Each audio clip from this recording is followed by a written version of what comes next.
Jamaica, but it's clear they've been choosing themselves for nearly a decade. The PNP believes in a fair deal for our public sector workers. We choose you.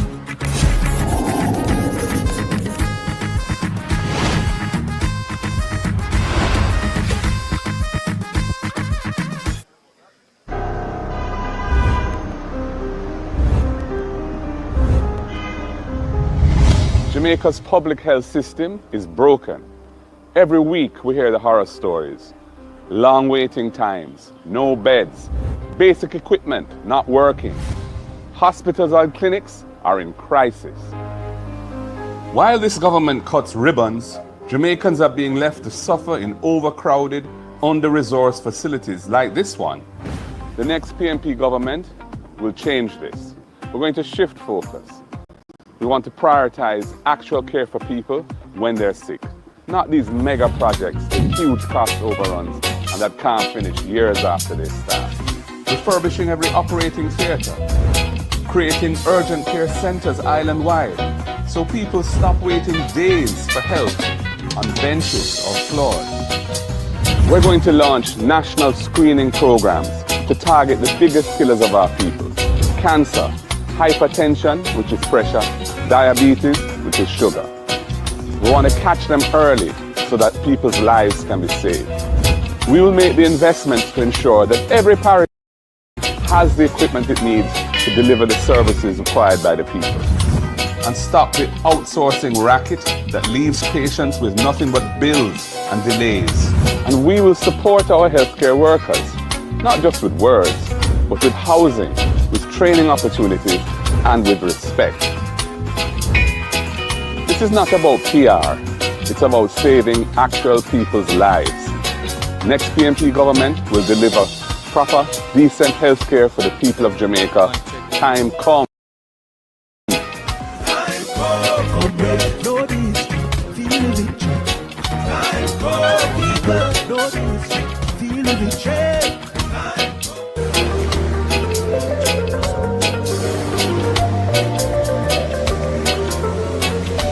Jamaica is a beautiful Caribbean island, and beaches are part of who we are. It's not just about recreation, it's a part of our culture, it's about community, and it's about the livelihood of our people. But we have a problem. Our Jamaican people don't have access to most of our beaches. Fisherfolk are losing their livelihoods. Families are being priced out of access to beaches. The next PNP administration are going to fix this. We'll use legislation if necessary to secure beach access rights for our people. We work closely with the tourism interests and investors to secure a harmonious solution that's a win-win for everyone. But the principle is that the interests of the people must always come first. Our beaches are part of our natural ecological heritage. All our Jamaican people must be able to enjoy our beaches. And the next PNP administration will make sure that this is so.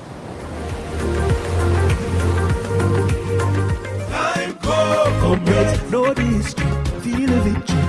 Time go, people, know this, feel the victory. Time go. Chip, chip, chip, chip, chip, chip, hey.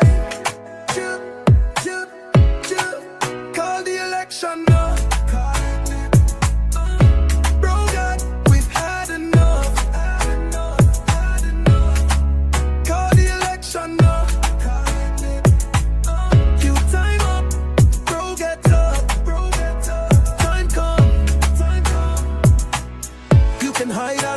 We know why you a drive the big scam bus. Them 28 book there where you shuffle up. Just understand, say everybody boy you fed up. Call the election now. Bro, God, we've had enough.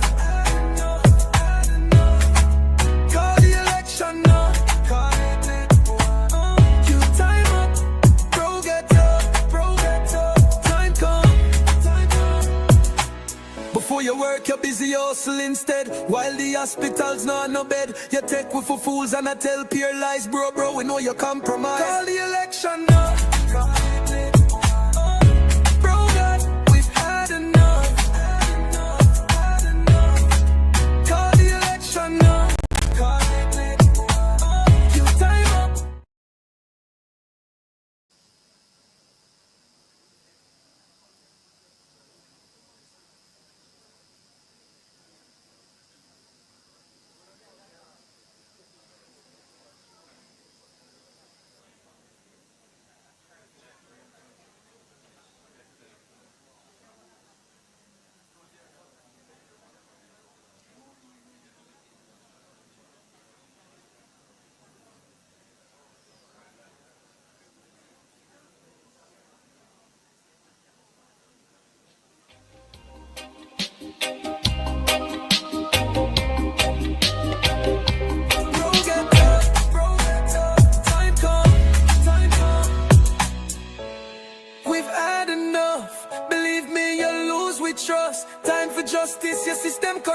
9 years of this, we cup full up. Call the election now. Bro, God, we've had enough. Call the election now. Call it. You time up. Bro, get up. Bro, get up. Time come. Time come. Call it. Bro, God, we've had enough. Had enough. Had enough. Call the election now. Call it. You time up. Bro, get up. Bro, get up. Time come. Time come. We want it now, we want it now. We're tired, we're tired, we're tired. We're tired of them now with them false promise. Heavenly Father God, we want you. We need your divine intervention. We need it now.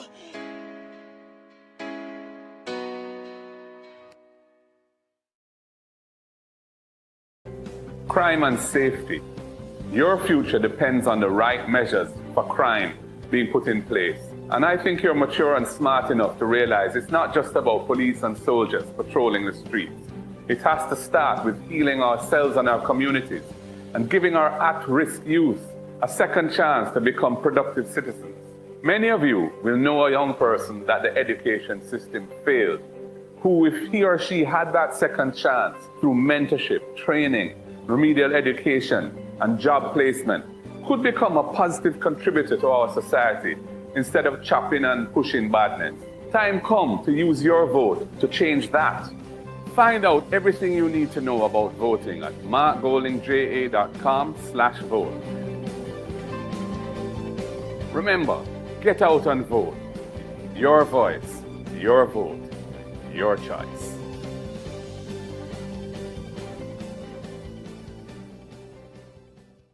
Domestic violence is higher than ever. Violent crime is fed by a general lack of moral norms, discipline, and behavioral standards in this society. We must address this. Time come to establish legislation with effective mechanisms and remedies to protect survivors. Time come to implement support centers in every parish to provide safe havens for the survivors of domestic violence and sexual assaults. Your vote matters. Jamaican people want better. Education. Education is the best antidote to poverty, passing from this generation to the next. Your vote can help to make tertiary education more accessible to everyone. Your vote can help eliminate the requirement of a guarantor for students to access a student loan. It can help to cap student loan payments at a manageable percentage of your actual income, so that the state, not you, the student, bears the risks of low pay or unemployment. And if you lose your job and you're unemployed, we will suspend loan payments and tack them to the members of the Shadow Cabinet, Senators, His Worship the Mayor, Councillor Andrew Swaby, Councillors, MP candidates,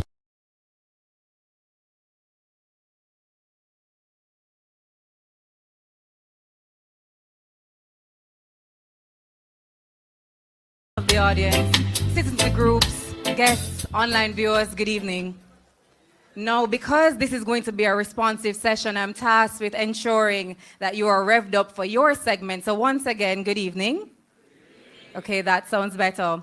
So now I have the opportunity to formally call this session of the People's Forum 2025 to order under the banner of the People's National Party. And with deep respect for the people we serve, we gather this evening, not just for another meeting, but for a movement of Jamaicans ready to fuel transformation and implement real change. This forum is a space for dialogue and direction, a conversation with the people, by the people, and for the people. So as we begin, round of applause. So as we begin tonight's proceedings under the powerful theme, People Time Come, and in the bold spirit of championing change, I invite every one of us to participate fully, listen deeply, and engage openly. So, on that note, we open up this evening proceedings with prayer. So, no, let us be upstanding for the playing of the national anthem of Jamaica. A prayer too, but one before the actual prayer.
To continue in that same vein of prayer, I now invite Councillor Vivienne Brown Bond to lead us in a word of prayer.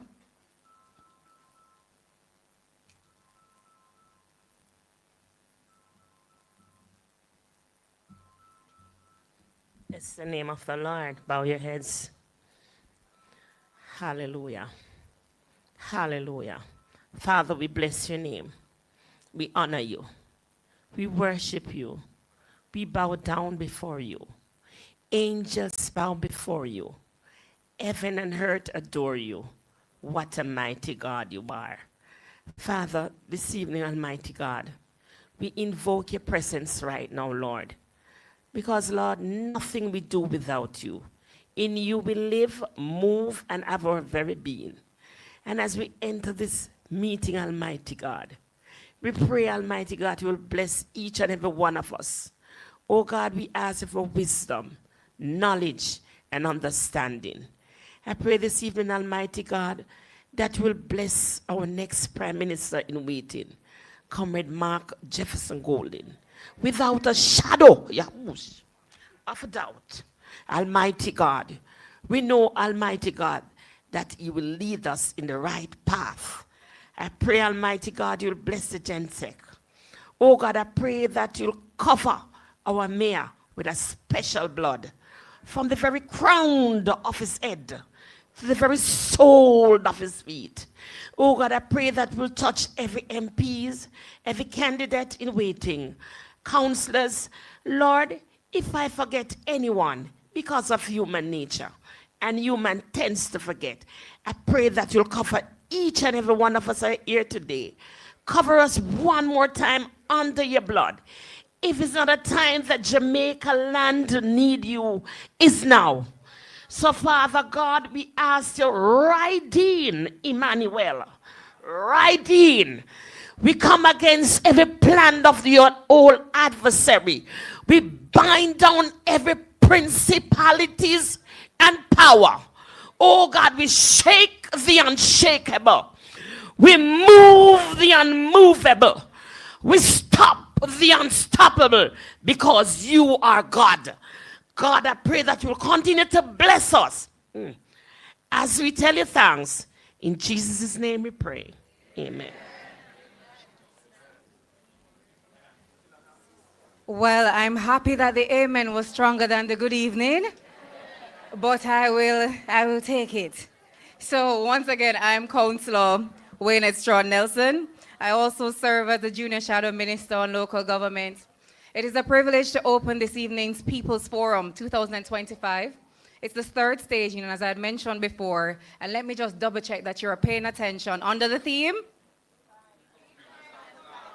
So I'm just going to pretend that I didn't hear that. Under the theme?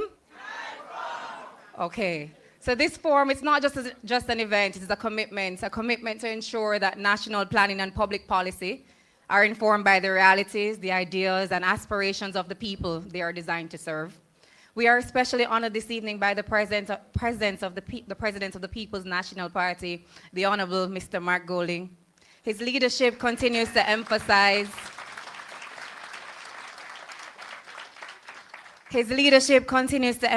inclusion equity, and governance that is accountable to Jamaican people. We are also joined by a distinguished panel of presenters, each of whom plays a vital role in shaping Jamaica's national policy agenda for when we do form the next government. So, to my left, we have MP Phillip Paulwell, Shadow Minister, Energy and Climate.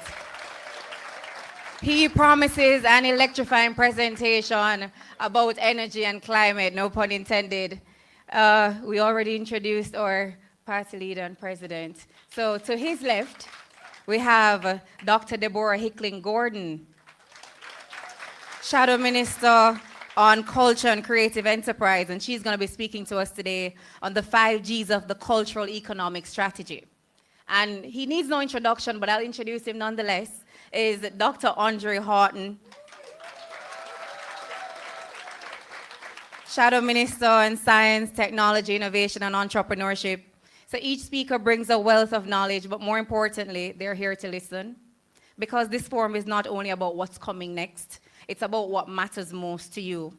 So, as a councillor and as Junior Shadow Minister on local government, I know that change happens closest to home. Policy must connect with people's daily lives. And that's what we're about today. That's why the People's Session, the session in which you ask your questions after you have listened to these presentations, is at the heart of tonight's agenda. It's the item that actually has the most time. It's your space to ask questions, offer ideas, and help shape the direction of our communities and our country.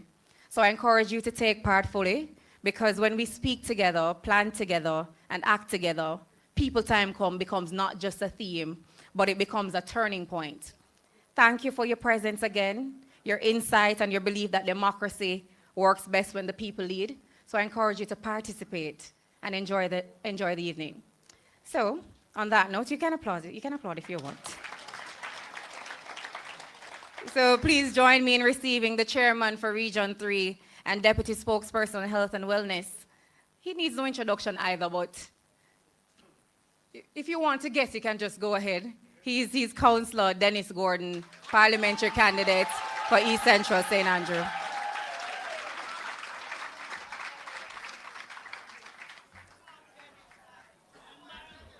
Good afternoon.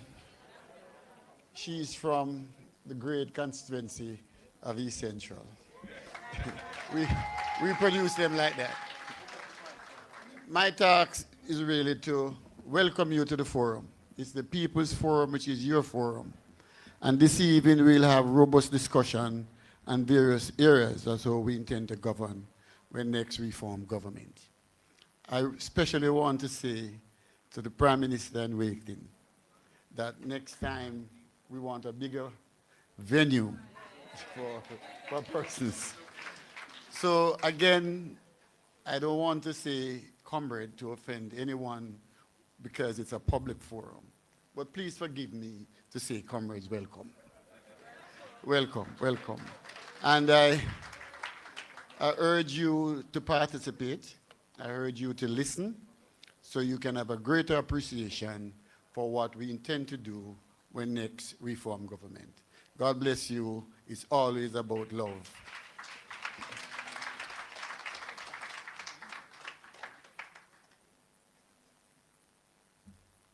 Thank you so very much. Now we will be heading right into the presentations. I think it's fitting that the first person is the first person because we anticipate that when we do our next lineup, the person who I'm introducing will be first. And so please welcome the leader of the party and the opposition, Honorable Mark Golding.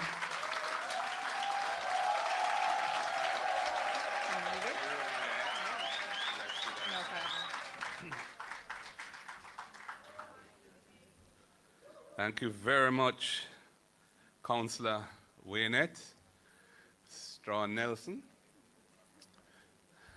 I know the Strachan, I wasn't so familiar with the Nelson.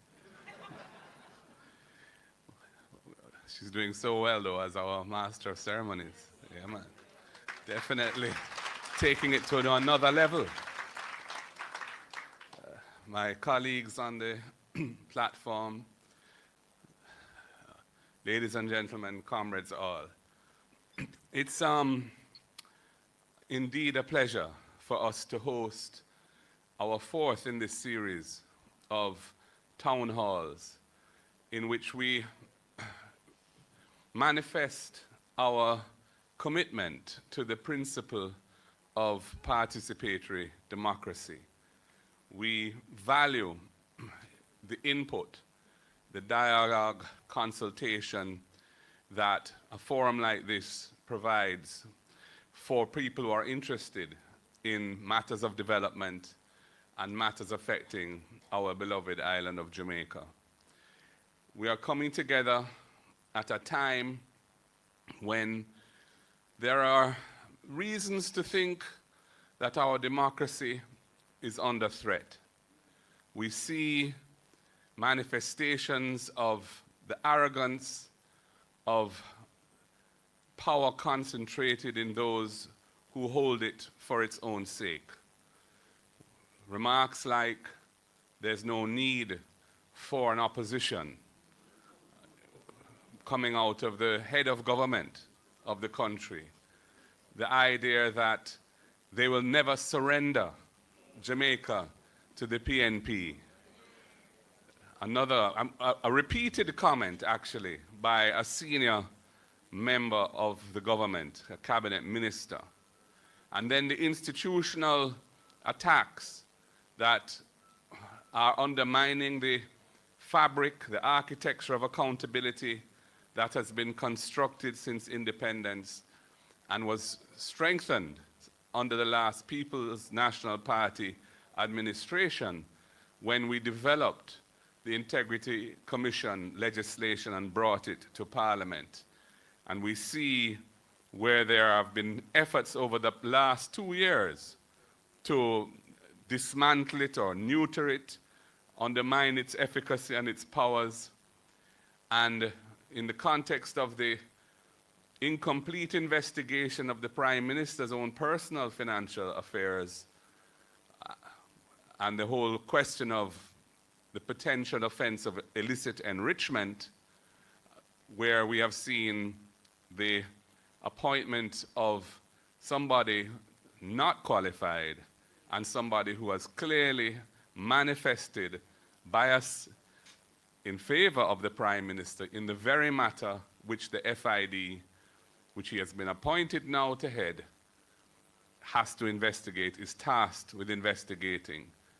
And these are just the latest manifestations of a trend which included things like requiring senators to sign undated letters of resignation in order to have the sword of Damocles over their heads in the event that they didn't choose to follow a particular position that the Prime Minister wanted them to take, where we have seen the appointment of a Chief Justice being put on probation by the head of the executive branch of government, the rushed passage of the NIDS legislation despite major misgivings having been articulated by the opposition as to its compatibility with the rights of privacy and other rights under the Constitution, only to be forced to wheel and come again when we successfully took that matter to court, and the court threw out the entire legislation as being unconstitutional. And then, of course, the serial use of repeated states of emergency in an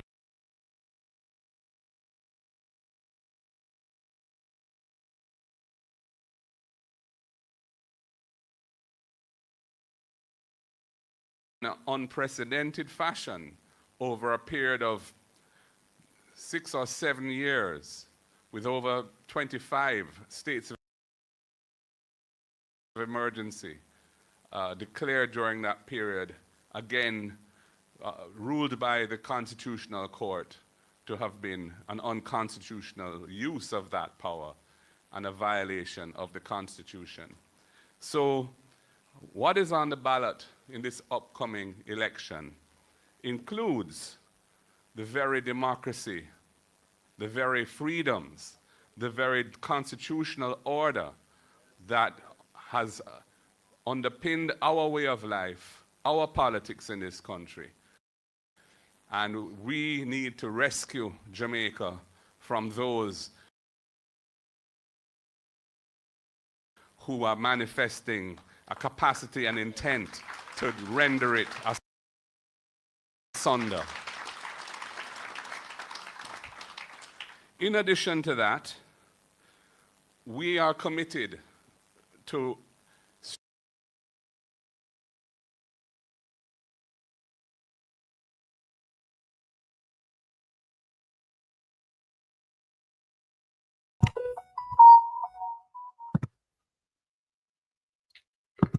We do apologize for this. It has nothing to do with the Make We Talk program. It's a feed coming to us from Chelsea Avenue in Kingston, Jamaica, courtesy of BOJ TV. Has nothing to do with the Make We Talk program. Please stand by. strengthening good governance in the country. When he was Prime Minister, but they never pursued it. And it was after that heinous incident of a member of Parliament caught on video with a stool, a member of Parliament caught on video with a stool beating up his woman in a car park, his lady in a car park, that I saw the need to bring some mechanism of accountability for that kind of behavior that would bring the office of a parliamentarian into disrepute. And I dusted off Bruce Golding's bill and I made some minor but important modifications, small I should say, but important modifications, and tabled it. And this government, despite it having been a commitment of the Jamaica Labour Party, a manifesto commitment in 2016, they have resolutely blocked it from moving forward. So we see the environment we're in, we see the threats to the democracy that the country is facing, and I use this opportunity again to call on all well-thinking Jamaicans, in particular those who may not be particularly interested in the politics of the country, may not find themselves allied to any political party, may indeed not have ever even voted or haven't voted in a long time. This is your time to come and defend our way of life. This is your time to come and defend our democratic institutions and the freedoms that none of us should take for granted, which are now under threat.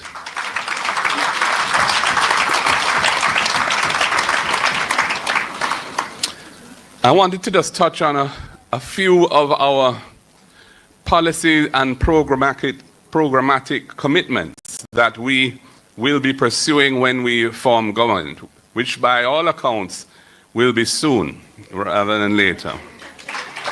Yeah. We have gone through a decade in which, despite a boom in construction fueled by various economic factors, including the reduction of transfer taxes and stamp duties, the cheaper cost of credit, and the liberalizing of the planning laws around development. We saw a boom in the construction of houses in uptown areas, houses which were selling at prices which ordinary Jamaicans on salaries cannot afford. But there has been almost nothing done to construct affordable homes for the many thousands of Jamaicans who need access to affordable housing. And right now, for many young Jamaicans and many Jamaicans who are in salaried positions, but who find themselves part of the working poor or struggling middle class, find themselves excluded from the possibility of owning a home. The People's National Party has always been committed to providing housing solutions for those who would otherwise not have the opportunity to own their own homes. And if you check our record, it's a strong one, from Harbour View to Mona Heights to Hope Pastures to many other schemes, Greater Portmore and many of the other Portmore communities, and of course Operation Pride, providing a mechanism for the regularization and the bringing of dignity to informal settlements, providing them with infrastructure, organizing them into community organizations, and putting in the titling mechanisms. Unfortunately, although some 50-odd thousand titles were issued, there are several of those schemes which have not been completed, and this government has shown no inclination to complete them. And we are committed to completing them. We are committed to ensuring that they get their titles and the infrastructure to the extent that it's incomplete. And indeed, we are committed to rolling out solutions for informal settlements to bring them into the ownership category in the country so that they can pass on wealth from one generation to the next and move themselves out of poverty into more dignified living conditions. We're also committed to building 50,000 affordable housing units in the first 5 years of the next PNP government. And we'll be... And in order to achieve this great challenge, we will be reverting the purpose of the National Housing Trust to that for which it was created in the 1970s by the illustrious former Prime Minister Michael Joshua Manley, where it becomes an important instrument of social engineering in the country to provide affordable homes to Jamaicans who would otherwise not have the opportunity to own their own homes. For some 12 to 13 years now, $11.4 billion has been taken out of the National Housing Trust each year to help fund the budget. It was originally implemented in order to achieve the targets under a very onerous and critical IMF program, but that was supposed to only last for 4 years. And the government of the day, of which I was part, was criticized heavily by the then opposition for doing this. They even took the matter to court through an affiliate and lost the case. Having come to office in 2016, they proceeded to bring legislation not once but twice to extend this for a further period of time, and it is still going on now. And of course, the impact on the Housing Trust has been significant. We see where the Housing Trust now has to outsource the funding of its loans, other than loans at the very lowest category. It has to outsource its loans to the private lending market and provide a subsidy to the private market for interest rates so that borrowers can get the rates that the NHT publishes. This, of course, is really further denuding the National Housing Trust of its resources, and this has to stop, and we're committed to stopping that so that the NHT can fulfill the mandate for which it was established. And we want to recapitalize the National Housing Trust. Having had all these resources taken from it, we want to recapitalize it with public lands that are suitable for housing, not agricultural lands. And then those lands can be developed, and we plan to provide purchasers with value, with equity in the purchase of houses built on those lands, because we will not include the land value in the price of the house. So the first-time buyers will get the benefit of that land value without paying for it. We are also considering a number of very, I think, attractive proposals to help people become owners in the country. So we have our deposit program for first-time buyers who are members who have contributed to the National Housing Trust for at least 2 years and up to age 35. That's where we have it at the moment. We may adjust it upwards, but that's where it is at the moment, where they will be able to access $500,000 as grant funding, funding that they will not have to repay, out of a $1 billion fund that we will replenish annually, to provide them with the funding to help them to pay the deposit, the down payment on their first home. And this is because we are aware that the finding of the money to pay the deposit is one of the hurdles that first-time buyers struggle to overcome. And we have decided to provide this mechanism to help them. We also have the rent-to-own scheme, which would allow persons who may not have a pay slip and are therefore unable to prove their income and qualify for a mortgage to go into possession as a tenant of these houses. And if they are making their monthly payments, which will be fixed at the level that a mortgage payment would be, after a relatively short period of time, we're thinking of 6 months, we will treat them as having established proof of income sufficient to be eligible to draw down on a mortgage and move from being a tenant to being an owner of the home.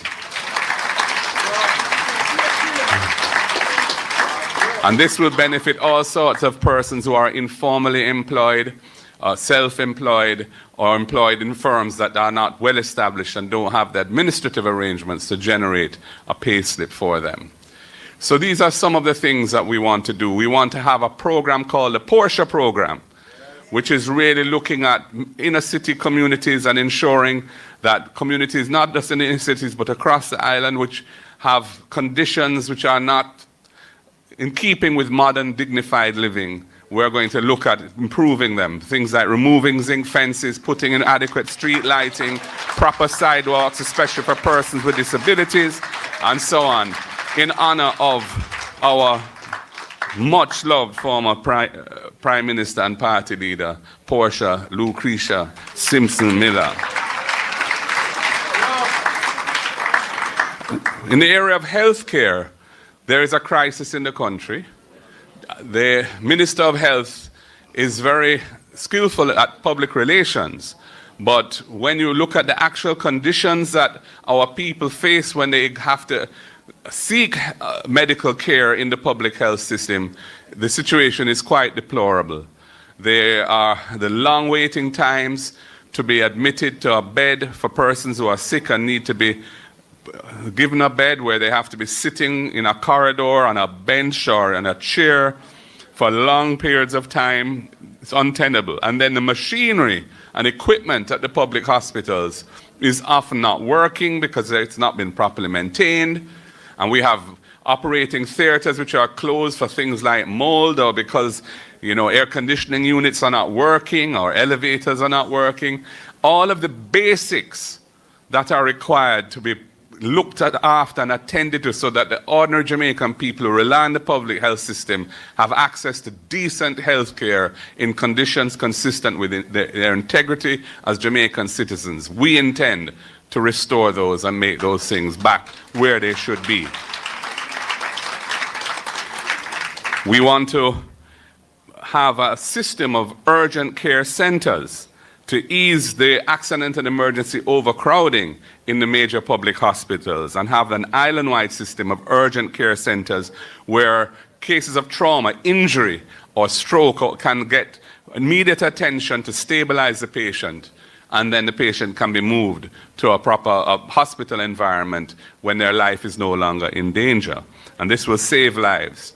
We want to roll out a national screening program for the main killers in our society: diabetes, which is sugar, hypertension, which is pressure, and of course cancer of a variety of types. We have a situation in Jamaica today where many people are walking around who don't know that they're diabetic, don't know that they have a problem with hypertension or pressure, or that they have cancer, which if treated early, there would be a very good chance of complete recovery and also a much lower cost of dealing with their illness. But because there's no proper screening system, it's often caught late when it's type 4 and it's metastasized into other parts of the body, and it's a struggle, and very expensive struggle as well for those people. So we want to have a national screening program to catch those situations early so they can be nipped in the bud and our people can be as healthy as possible.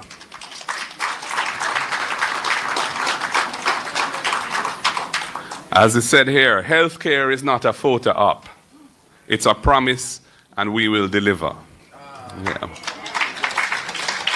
I want to say a few words about the education system in the country, which is perhaps the deepest crisis we face. We know the data, the 18% of secondary school age students who end up with 5 subjects, including English and maths, meaning that 82% do not achieve even that basic standard. And we've seen recent reports of a high school in Kingston. I won't even call its name because it is not unique. It is one of many high schools across the country with high levels of illiteracy in the school, 60, 70% illiteracy. We have to deal with this situation. And we're looking, in doing so, we have to focus on early childhood development and primary school education and raise standards. We have to raise standards in those schools where the standards are lagging. And we have to look at the training of our teachers and what it takes to ensure that that happens. And we have to look at the causes of some of this low performance, including absenteeism. And absenteeism is often driven by poverty, by parents or single parents being unable to afford lunch money, or in the case of rural Jamaica in particular, the cost of transportation to and from school for children. Which is why we have developed the EASE program, which will ensure that any child that needs that help will get at least one hot, nutritious meal at school every day that they attend school. And that's at primary and secondary school. We're starting with that, but we intend to also offer breakfast as well as resources become available and the economy improves.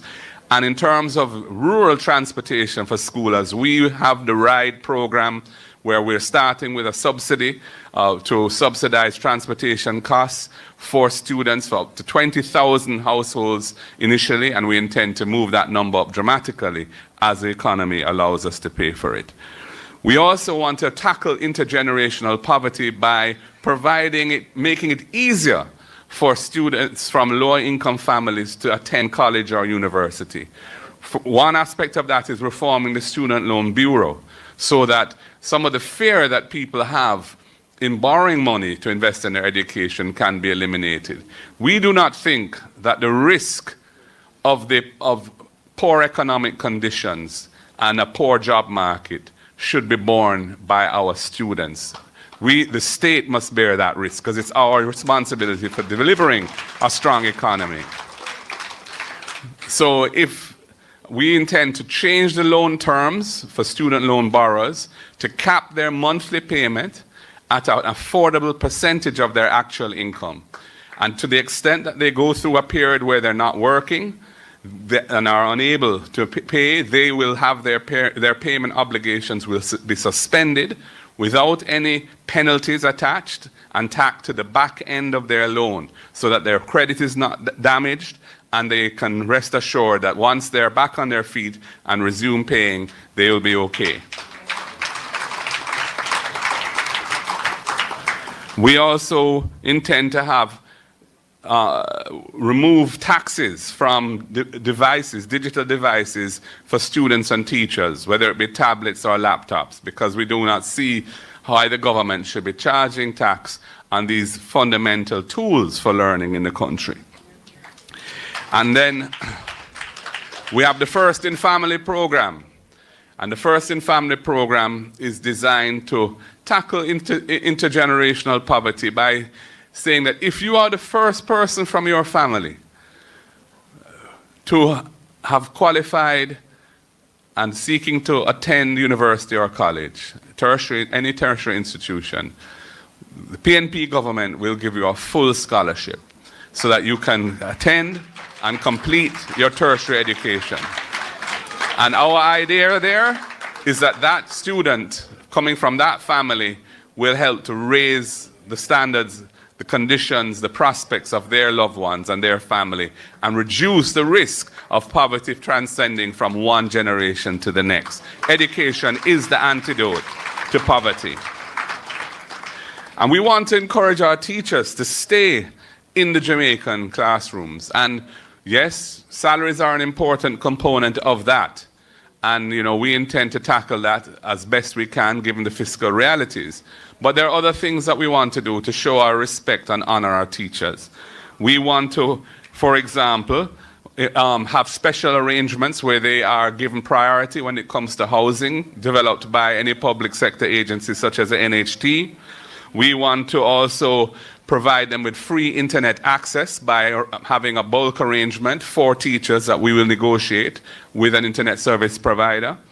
And we want to give them attractive motor vehicle concessions, which increase in value the longer they stay in the system as teachers, and to reduce their student loan debt the longer they stay in the system as teachers by reducing their principal balance for each year of service. And these are some of our package of measures that we have come up with to make staying in the teaching profession more attractive. So, ladies and gentlemen, comrades and friends, our democracy must breathe. Our young people must believe.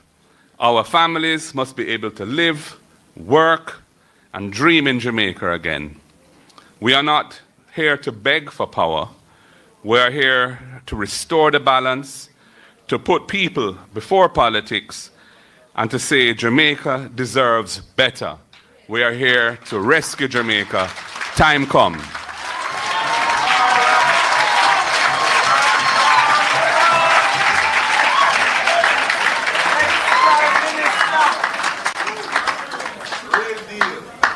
I sat there taking notes, and I think it is imperative that I caucus this room to see if what resonated with me resonated with you.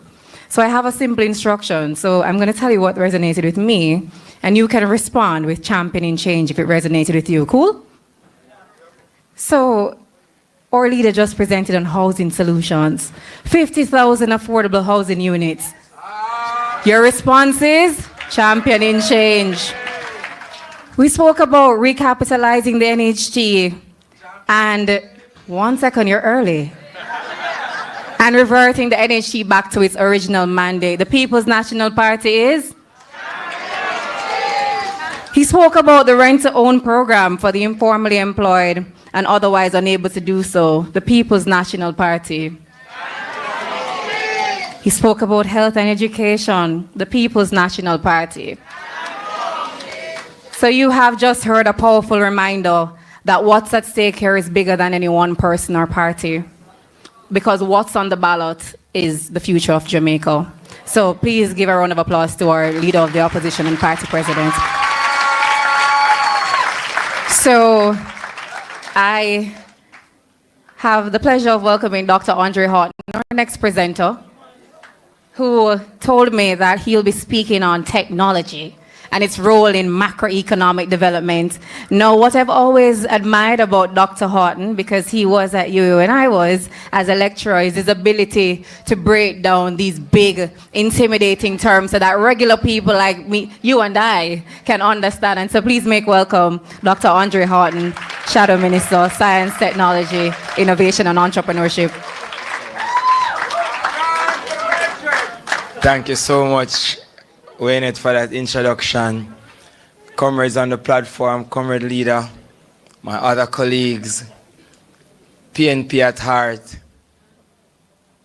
welcome.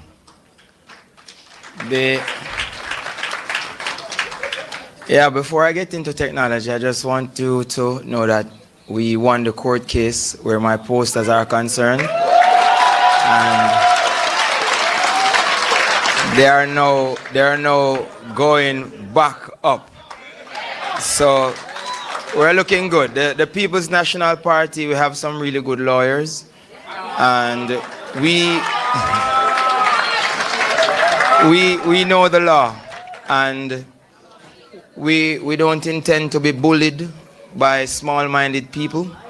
We intend to stand our ground, and we intend to stand up for Jamaica, and we intend to rescue Jamaica from these trivial thinking people.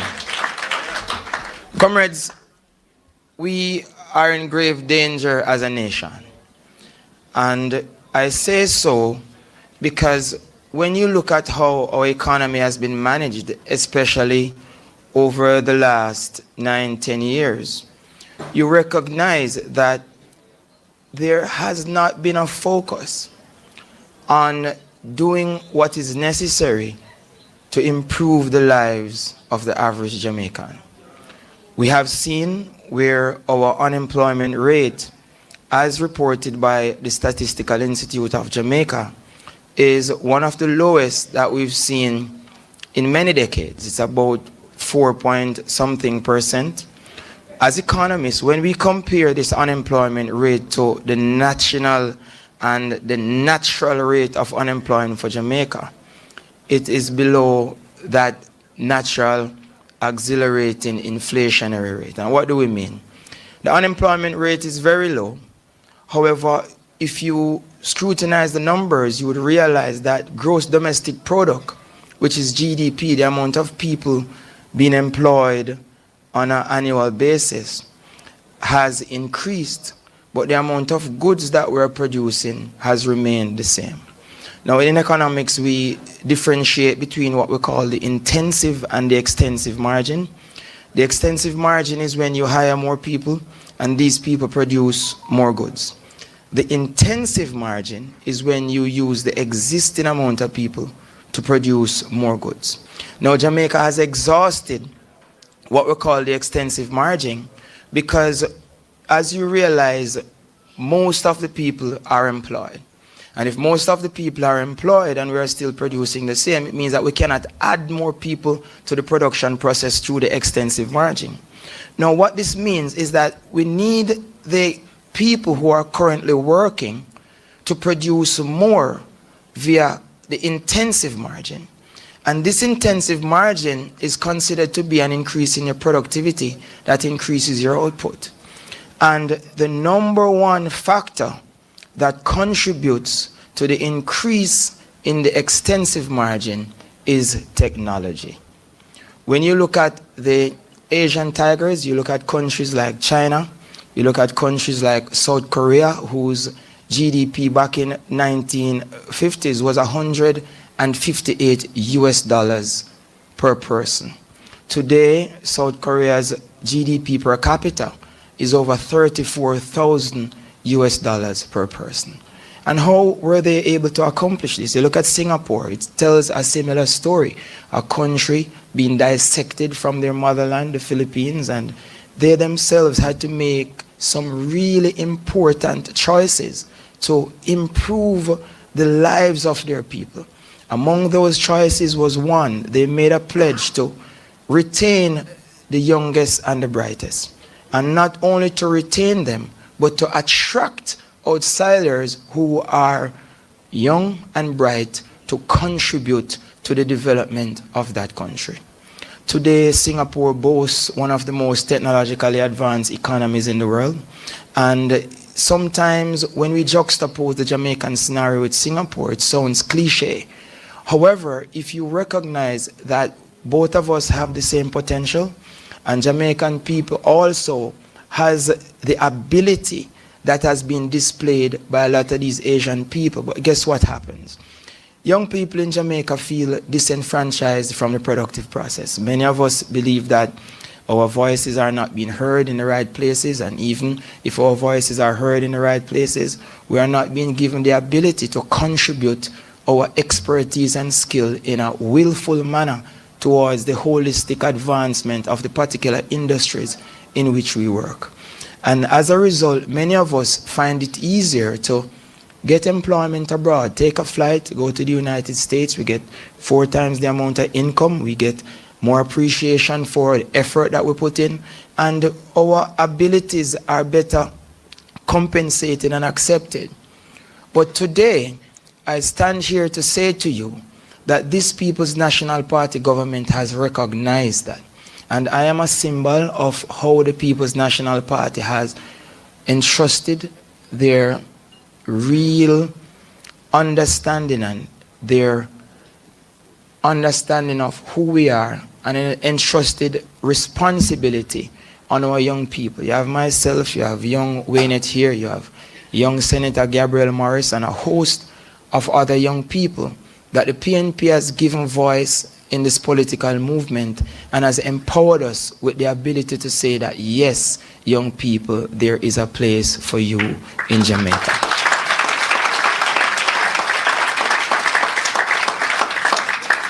And these are things that we cannot overlook, right? Because we want to ensure that just as our Singapore were able to move their GDP per capita from less than $1,000 per person to over $100,000 per person, just as how other countries have been able to improve their GDP per capita, Jamaica too has the ability.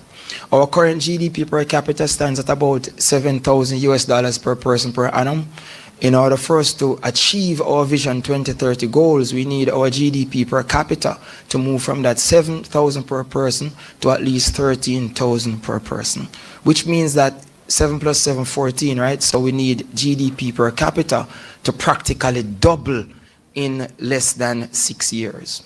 Now, my research has shown that this is going to be practically impossible, especially with the trajectory that Jamaica has been on over the last 10 years. However, we can pivot and we can evolve. In mathematics, what we say that when you have a particular economy moving in a particular trajectory, there are no points of discontinuity, but there are turning points and change in trajectory. And that is what the People's National Party means when we say that we want to rescue Jamaica. We want to increase the income of the average citizen, and we want to improve how much each person earns per capita per annum, and that is fundamental. Now, how are we going to achieve this? We're going to achieve this through science, technology, innovation, and entrepreneurship. We are already entrepreneurs, and we already have our innovative approach to every type of industry in this country. All that we need is support. First, we want to start with education, right? We want to start with innovation in education because the world is changing. We are now moving into the 4th and the 5th industrial revolution at the same time. And Jamaica missed the technology boat in the 1950s when these countries, the Singapore, the China, the Japan, the Taiwan, the South Korea were jumping on the technology boat. Jamaica jumped on the banana boat. And that has restricted our ability to generate real true income for our people.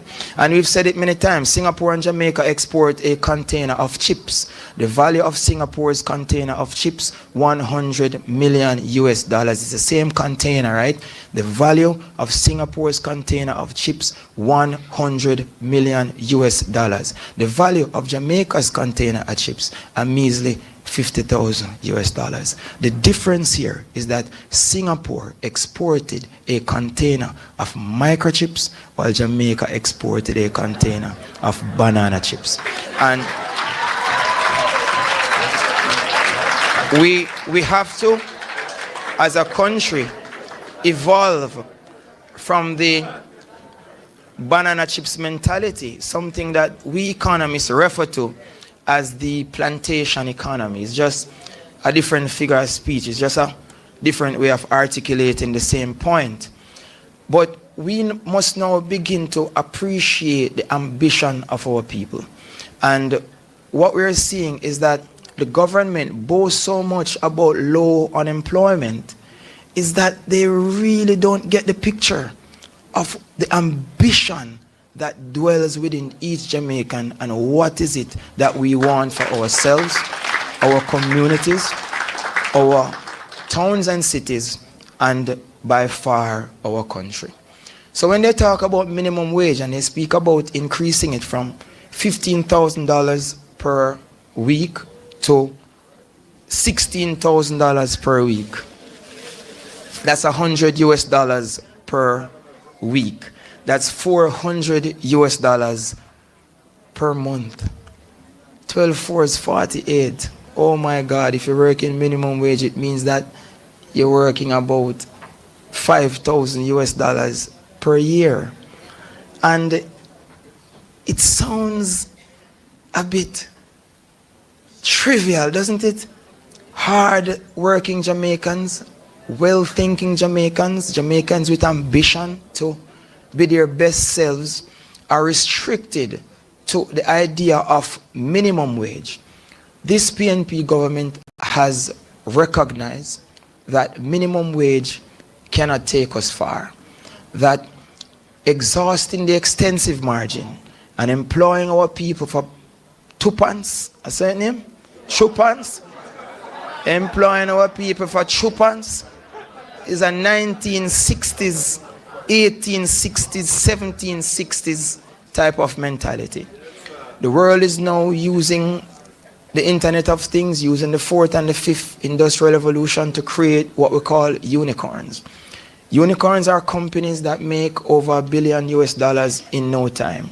When you look at Jamaica's GDP, our GDP is about $18 billion. We can round it off to 20. And it has been the government's ambition since they came into power in 2016 to achieve 5% growth. They dubbed it 5 in 4, and they wanted to achieve that 5% growth by 2020, right? It is now 2025, and we're still stuck at our usual 1% growth. It shows you gross mismanagement of the macroeconomy, right? And its lack of understanding, because when they came with the Ministry of Economic Growth and Job Creation, we recognized the flaw and said that ministry, if it is to be articulated properly, should be the Ministry of Wealth Creation and Economic Development, because those two phrases are the phrases that are going to allow employment to take place and, most fundamentally, GDP growth to take place. So we're talking about technology. We need technology in education to help our students to learn. We need them now to move from that 18% who graduate with CXCs to at least 70% graduating with CXCs. We need proper AI systems to check and balance all the students coming from the communities who are going to school, to be registered at school, to make sure that they are in class learning, and also support services. Because as an educator myself, I can tell you that there is a silent revolution taking place in how people are educated. The days of dictating to people and chalk and cheese and so on, it's a thing of the past. These students are learning far faster than we are, and they have far greater resources, and it's up to us not to belittle technology and keep Jamaica behind, but it's up to us to embrace technology learning and to give our young people the foundation that they need, and to support them using artificial intelligence, because many teachers believe that artificial intelligence is going to compete with the student and also compete with them. No. Artificial intelligence is a tool that is going to allow the students to learn more information per unit of time and allowing them to become more productive. Because productivity and the intensive margin is what our aim should be geared towards extending. Technology in finance, very important. We're losing the ability of cash to move quickly. Gone are the days you want to transact business and you send the money through the bank transfer and the person is in the line waiting from 9 p.m. You send the money from 8 a.m. in the morning, and sometimes it goes through, sometimes it does not. We need financial solutions that are quick and right on spot. And the People's National Party recognize this, because we need fintech solutions. We can't say, okay, somebody wants to do something in Montego Bay. We go to the bank 9 a.m. in the morning. We send the money is not going to them until 3 p.m. that afternoon. That is slowing up the locomotion of the lifeblood of the economy, which is money. So financial technology is going to be very important if this country wants transactions to move faster and they want more output per unit of time. We love the agricultural industry, and technology in agriculture is #1 on our list as well. Our leader spoke of it. He's going to prepare an agriculture fund, and this fund is going to be used to improve how technology is assisting the agricultural industry to grow.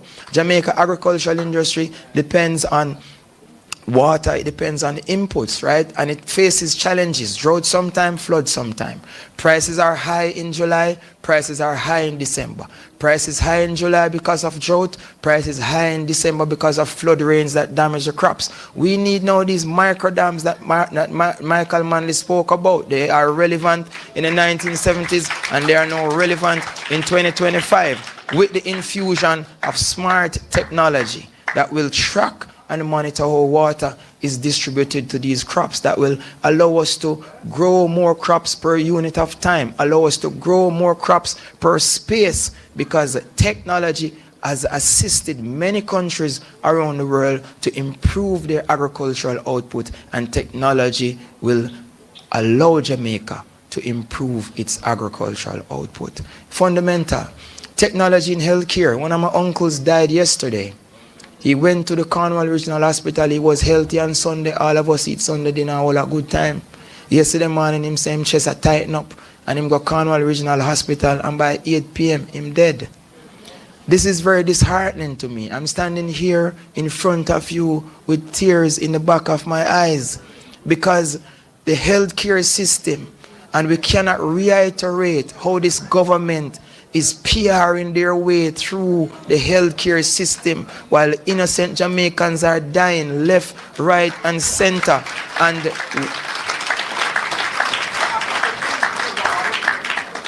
well-thinking people like ourselves are standing on the sidelines and are saying that, oh, and that is a problem I have with nationwide news too. Because when Cliff Hughes talk about Christopher Tufton, oh, is the best thing since sliced bread, oh, is it this, is it that? And then when we go on this program to talk, oh, it's because you're unpopular, where you come on the station, it's like they approach them who are not doing anything with a positive mind, and us who mean the country so much, they try to infuse negative when they try to speak to us, and I don't like it. I don't like it.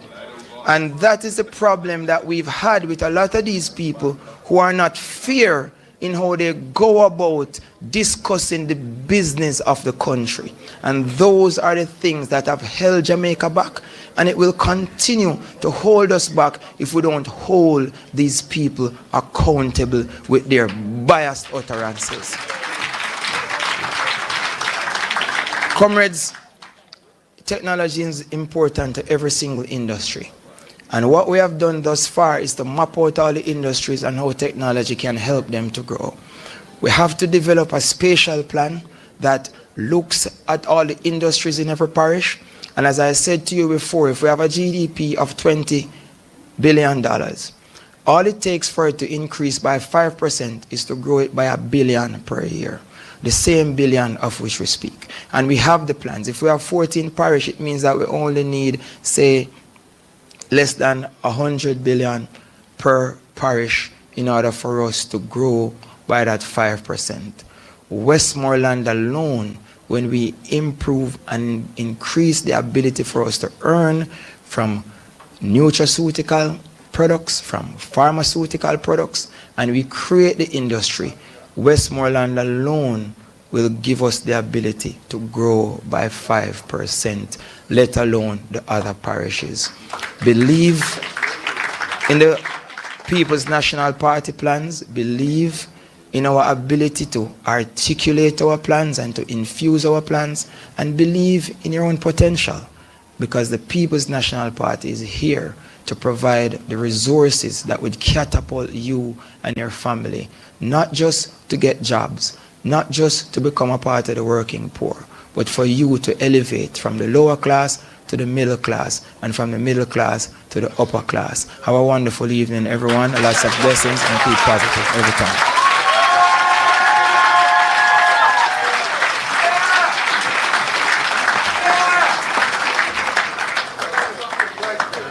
That was inspiring, wasn't it? So because you're so inspiring, I'm going to return your phone. So thank you, Dr. Haughton, for that inspiring, captivating, and simple but elevating, simple but not simplistic. Was I right when I told you he was able to break down those intimidating terms? And so thank you for breaking it down so clearly. Real economic growth happens at the intensive margin when we use technology to improve how we work and what we produce, and at the extensive margin when we bring more Jamaicans, especially our youth, into the economy. That's the kind of inclusive, tech-driven future the People's National Party is committed to building. So a round of applause to Dr. Andre Haughton once more. So on the 5 Gs of the cultural economy, we have Dr. Deborah Hickling Gordon, Shadow Minister on Culture and Creative Industries, coming to us. Please make her feel welcomed. And we ask for her presentation at this time. Here you go. Thank you. Good evening, ladies and gentlemen. Party leader, colleagues, all. As Andre said, those who are comrade-minded, ladies and gentlemen. One of the things that I have found out going around the country supporting a number of the candidates who are running for the People's National Party, as I'm not running myself, but I have put myself forward as the representative for the cultural and creative industries. That's my non-geographical constituency. I found that there are a lot of people who don't know what the cultural and creative industries actually are. So I'm going to use an example to see if I can get everyone in this room, particularly those of us from our movement, to understand exactly how the two concepts come together. Last week, a song dropped. It came out of a movement. It came out of a heart movement to rescue Jamaica. It came out of a fervor of a people who had said enough is enough. And this song is not a new song. It's not a contemporary song. It come from a long time. And those of us who sang it, or those who sang it, because I wasn't one of them, those who sang it before know what it means. And it have deep and resonant meaning. And it has deep and resonant meaning to people who are of the People's National Party. Because that's who they are. That's who we are. The ideas encapsulated in that song are about what we feel and we know and we think instinctively, right? But then we remix the song. And a new generation come and take up on being a blood and fire comrade. And it means something different to this new generation. It means commitment in our blood. It means passion as fire, right? That's all it means. And anybody who tries to change the meaning of that can come out and walk with us as we seek to rescue Jamaica. Now, that's what culture and creative industries is. It is what we feel, what we know, who we are, what we believe, what we do, how we behave, how we think, how we move. But it is also the production of that expression into a tangible form that we can listen to, that we can hear, that we can post, that we can send, that we can sell. Yes? And that's the creative economy side, because we're creating value out of what we feel. Now, that's culture and creative industries, and it's time we take it seriously. It's time we recognize that there's great value in that process of taking what we feel and understanding that what we feel is not something that we need to be ashamed of because it's not empirical, and because we can't count it, and because we can't hold it and we can't feel it, because it's of us. Yeah? And that's why we have to invest in it. So that's culture and creative industries. I'm an audiovisual, everything. I have been a television producer for many years, so I think in pictures and I think in visuals. And so I want to share a little presentation with you. We're at a turning point, ladies and ladies and gentlemen, Jamaicans all. The next administration is going to determine how the cultural and creative sector urgently receives the required structured investment, formalization, and development to grow. In order to grow, these are the things it's going to require. And I usually say when I'm speaking to people, particularly people in civil society, that whatever government comes to power, and we know which it will be, there is going to have to be a level of investment in culture and creative industries.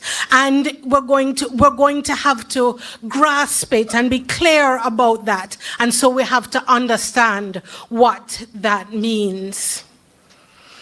What we did is we put together a team. The party leader named a spokespersons team, and we put together a task force. And we looked at the culture and creative industries, who we are, and the creative expression that exists. And we decided that it was clear, 10 years ago, Most Honorable Portia Simpson Miller came to understand that the thing was fragmented. There were a number of different voices that were speaking to the issues of culture and creative expression. And she put together what she called the National Cultural and Creative Industries Commission. And it brought all the ministries, there were 6 of them together, to deal with putting together policy. But other things she did, which was really revolutionary and important, is that she decided that we needed to get all of the professional organizations in culture, music, art, the filmmakers, the persons in media and so on, bring them together so that they would be a part of the decision making. And some of the ministers who were there at that time are in this room at the moment. And they all came together and started to put together a framework. We left this framework for this government in 2016. We also left a number of ideas, including the ideas coming out of the Ministry of Tourism and Entertainment, like the special entertainment zones that Damian Crawford had authored. And there were other programs coming out of the Ministry of Youth and Culture that were very, very important in terms of determining who we were. And we wanted to bring them all together under a framework. The Prime Minister did that through the NCCIC. Now, 10 years later, that commission has never, ever met, not once. It was not recommissioned. And what that means is that there has been very little, and certainly very little formal participatory governance in terms of an institutional framework for cultural and creative practitioners to be a part of the decision making for their sector. And this is one of the first things that we are going to seek to do, to bring back the National Cultural and Creative Industries Commission to ensure that cultural and creative practitioners are a part of their own decision making.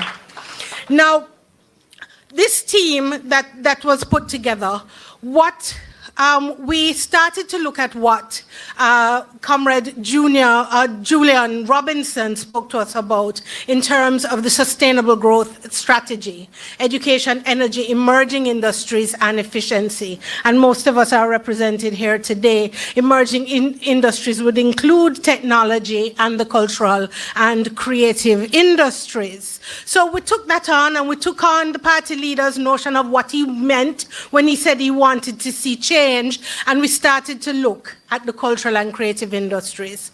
And one of the things that I found most of all is that the cultural and creative industries, there's a major issue in culture and creative industries. There are some people who believe in art for art's sake and culture on its own, and culture as something that is organic and is a part of us and should not be included in the issues of money and economy, which you see on the other side of the scale. As a government, as a modern government, one of the things that we have to do is find the appropriate balance. And so that's another one of the issues that we have found that we're going to be using to move the culture and creative industries forward.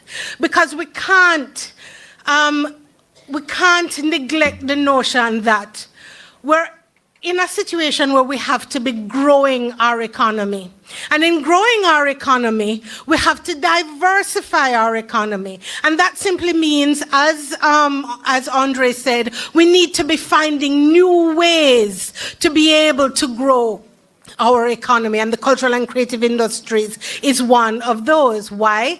Because it is our competitive and comparative advantage. And what that means is we are good at it. We do it well. We spread our culture and creative industries to the world, and people know us for it. Whenever we go anywhere in the world, somebody's going to say to us, Bob Marley, or they're going to say to us, Usain Bolt. These are the people who become important as a part of the cultural and creative sector. So we have to find the balance. It is a $3 trillion industry. At the moment, based on some of the calculations that have been done, it's up to about over 9% of GDP, anywhere between 5 and 9. But the problem is we don't know, because the work has not been done in the last 10 years to determine what the real value of culture and creative industries is. So that's another thing that we have to do, that has to become another priority as we seek to find the balance. The other thing is, we have to define what culture and creative industries are. 20 sectors, ladies and gentlemen. 20 subsectors of the cultural economy. Media, music, audiovisual, and each one of these subsectors has over 3 industries, which means we have at least 60 industries from the culture and creative industries. Now, if we look at 60 industries, building out 60 industries, we see an immediate path to growth. When we put together the elements of the emerging industries, we see that we are well over 20% of GDP. We have to formalize these figures. We have to ensure that the numbers are clear, but very little work has been done to put these figures together in the last 10 years. Why? There's been no policy. There's been no plan. There's been no strategy. There's been no structure. And this is why, as the party leader said in his presentation to Parliament, that cultural and creative industries, they continue to grow, but in spite of government intervention, because very little is done to coalesce the culture and creative industries. So there are a number of things that we have to do. These are some of the things that we need to do. We need to create a strong ethical base. We hear the songs on the radio. The other day, I was driving down the road and I stopped beside a bus. The bus black, tint up. And I can't even begin to tell you some of the music that was coming out of the bus. And we know that there are laws that should prevent that. But there also has to be an element from a cultural perspective to see how we can make some of those changes and influence some of the change that is required in terms of an ethical base in our cultural and creative industries. We need a national framework. We need to eliminate what we see now as arbitrary projects, projects that have no real end game. So you have a very important insurance scheme that we would have mooted as a part of our framework in 2015, but without a sustainability framework. Yeah, you see, there are career schemes with no throughput to where the children who go to the career fair and watch the career fair and have a great time, what do they do next? How do they now know how they are going to move forward in their careers? We need a facilitatory government role, which means we need the government to be able to facilitate and assist cultural and creative practitioners to move themselves forward, whether they have been round robins, or they are having a sound system, or they are a filmmaker, or they are a TikToker. That one has been getting a lot of attention lately. Whether they're making music or beats, or they're into art, or they're into some of the other technical areas, animation and so on. We need to be able to engage the private sector to have it understand how important culture and creative industries, and we need to be moving towards social integration. So how are we going to do it? When we started our work, one of the things that we determined is that there are a lot of prescriptions, and have been for over a decade, as to how to grow the culture and creative industries. But as to what needs to happen, and we decided that we were going to take a look at how we were going to do it. And we decided that we're going to create a roadmap to culture, a roadmap to moving towards development of culture and creative industries. And we're starting with nurturing greatness. Every time we go around the country, we see all these people who have this phenomenal talent, and there's no throughput. There's no way for them to move their talent forward. It's not a clear path. So we want to be able to put in programs, and we have a series of them that's going to help individuals matriculate right through the system to be able to participate in culture and creative industries. And like I say, each one of these has a number of programs to achieve these particular goals. The second one is to ground cultural and creative industries in the communities. In the past decade, culture has been absolutely removed from the communities and has been centralized. So we want to see the JCDC back in the communities. We want to see the municipal councils having more street dances at the end for the special holidays. We want to see the float parades back in the communities. We want to see the community centers being used in ways that culture and creative industries and sport and social transformation programs and citizen security programs all come together to ensure that our communities come alive again. I recently moved to a rural community, and I am saddened. I'm really saddened by the ways in which our rural communities have lost their verve, have lost some of their energy, and it's really important and incumbent on us. As we move around the country too, I've been to a couple of constituencies where we recognize that each constituency has its own cultural flavor. And there is the means by which we can have creative or cultural districts. So when I went to Comrade Pat's constituency, we toured the entire area of where Bedward and got the full story of Bedward. But guess what? See the grass here on top of Bedward's grave? You can't get to the grave. And the same is true for most of the heritage sites around the country. It is heart-rending, heart-breaking to see some of it. Comrade Ethne, we went to Comrade Ethne, and it's a different flavor. Entrepreneurship right across the Henny Park.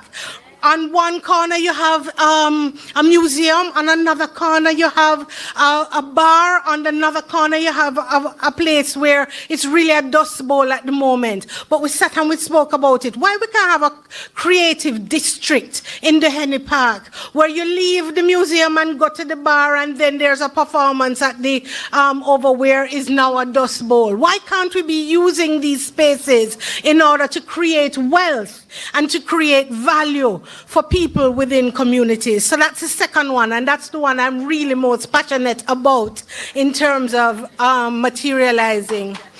The third one is going for growth, putting in the structures. This is a technical one. There's a lot of work that needs to be done, and I'm not going to try to explain it here, but it's a very technical process of trying to onboard cultural and creative industries as a part of the economy. It's something that I've spoken a great deal with about with the party leader, who understands this process, because this is what he does. He's a solutions man, and this is one of the areas. It's going to take a lot of research. It's going to take a lot of legislation, and this is where the $1 billion fund comes in, where we're going to be growing businesses, cultural and creative businesses, from little small businesses of all cultural and creative stripes. Yes, from every sector.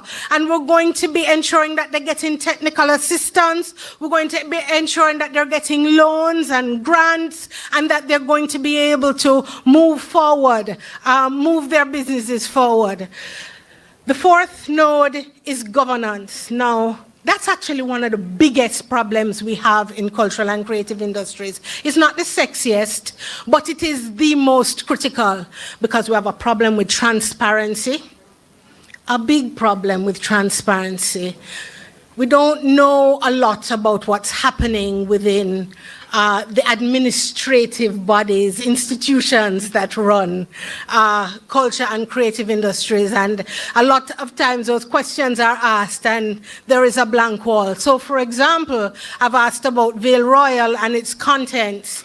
And at this point, I'm yet to hear what the situation is with that. And there are many other questions about transparency, inclusion. People who complain about being blacklisted can't get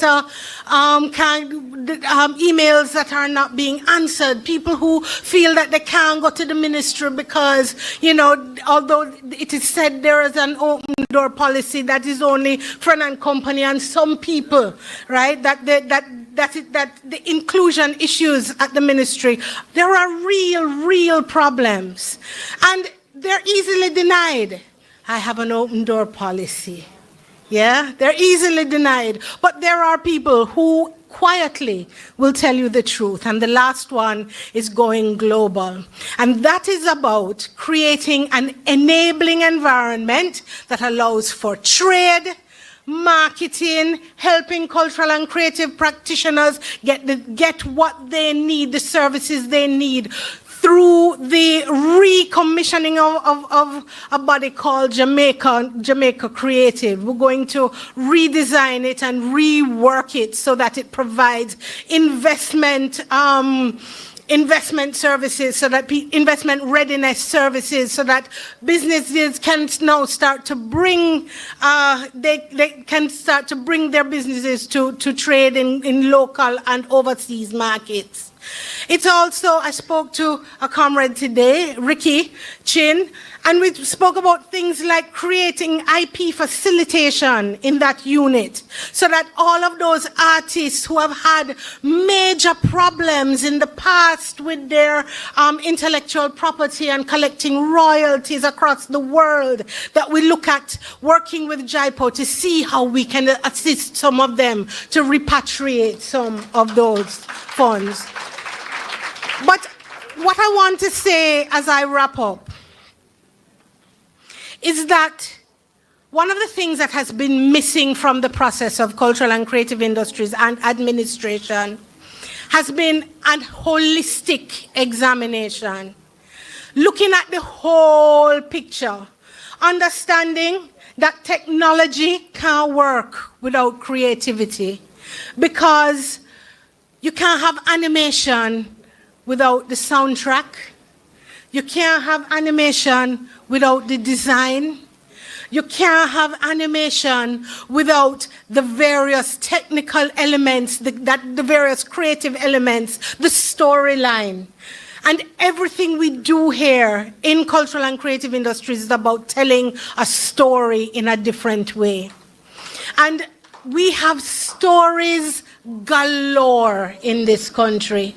We have more stories than we can ever imagine.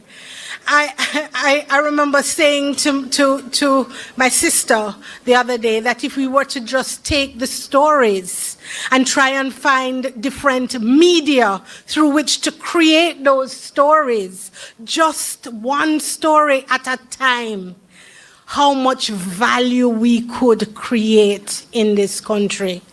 And that value is not only monetary value, because again, I end where I started.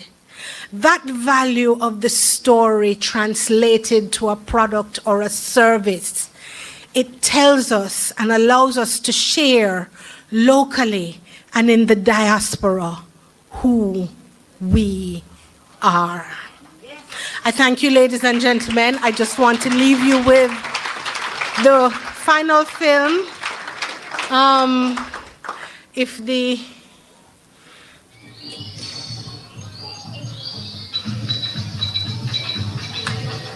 culture is who we are, our spirit, our story, our strength, and it's time we treat it that way. PNP introduces Project G, a 5G cultural economy strategy. It's the beating heart of the PNP's 4E Sustainable Growth Plan and emerging industry.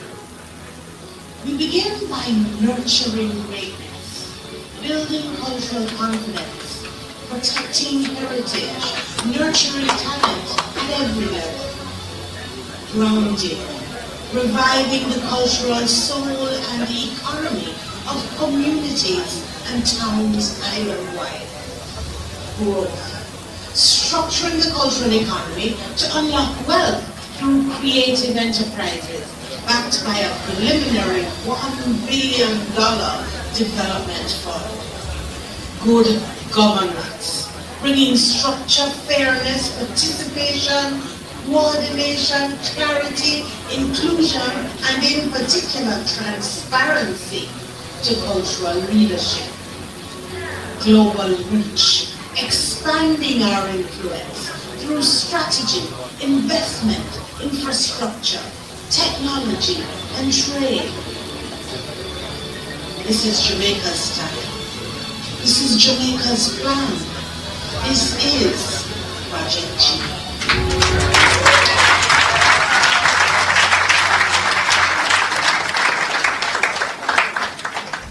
Our culture is our competitive and comparative advantage. A round of applause for our presenter, Shadow Minister Dr. Deborah Hickling Gordon. Housekeeping, kind reminder that we are streaming live. You are in the palms and in the homes of hundreds of people. So please adjust yourselves to that reality so that we don't have any screenshots or screen grabs of things you wouldn't want to otherwise see on the internet, yes? Also, kind reminder to please have your phones on silent. And also, we welcome our online audience and to the People's Forum. Let us know where you're tuning in from, and also let us know what's resonating with you so far. I saw some insightful comments, and I just want to, these usernames are very funny, but I just want to acknowledge Funny Bunny, Dennis Williams, and Lady J Love. Thank you for being so interactive. We now welcome our final presenter to bring what he terms an electrifying presentation to you. And he is, I don't think I need to he's the energy boss himself. He's Phillip Paulwell, Shadow Minister on Energy and Climate Change. Thank you very much, Madam Chairperson. I greet the future Prime Minister of Jamaica, my colleague panelists, ladies and gentlemen, good evening. I believe you've gotten enough, more than enough reasons to vote for the PNP already this evening. Such absorbing, informative, dynamic presentation as from our party leader and from two persons who remind me when I was youthful, etc. So I am not going to in any way try to give a fulsome presentation at this stage, because the important aspect of this forum is also to hear from you. And so at the end of my presentation, you're going to see a QR code appearing on the screen. Just take a photograph of that. It is going to take you to my website where you'll see the presentation among other presentations. Because we have not been here just opposing. We have been planning to return to government, and that's where we are now.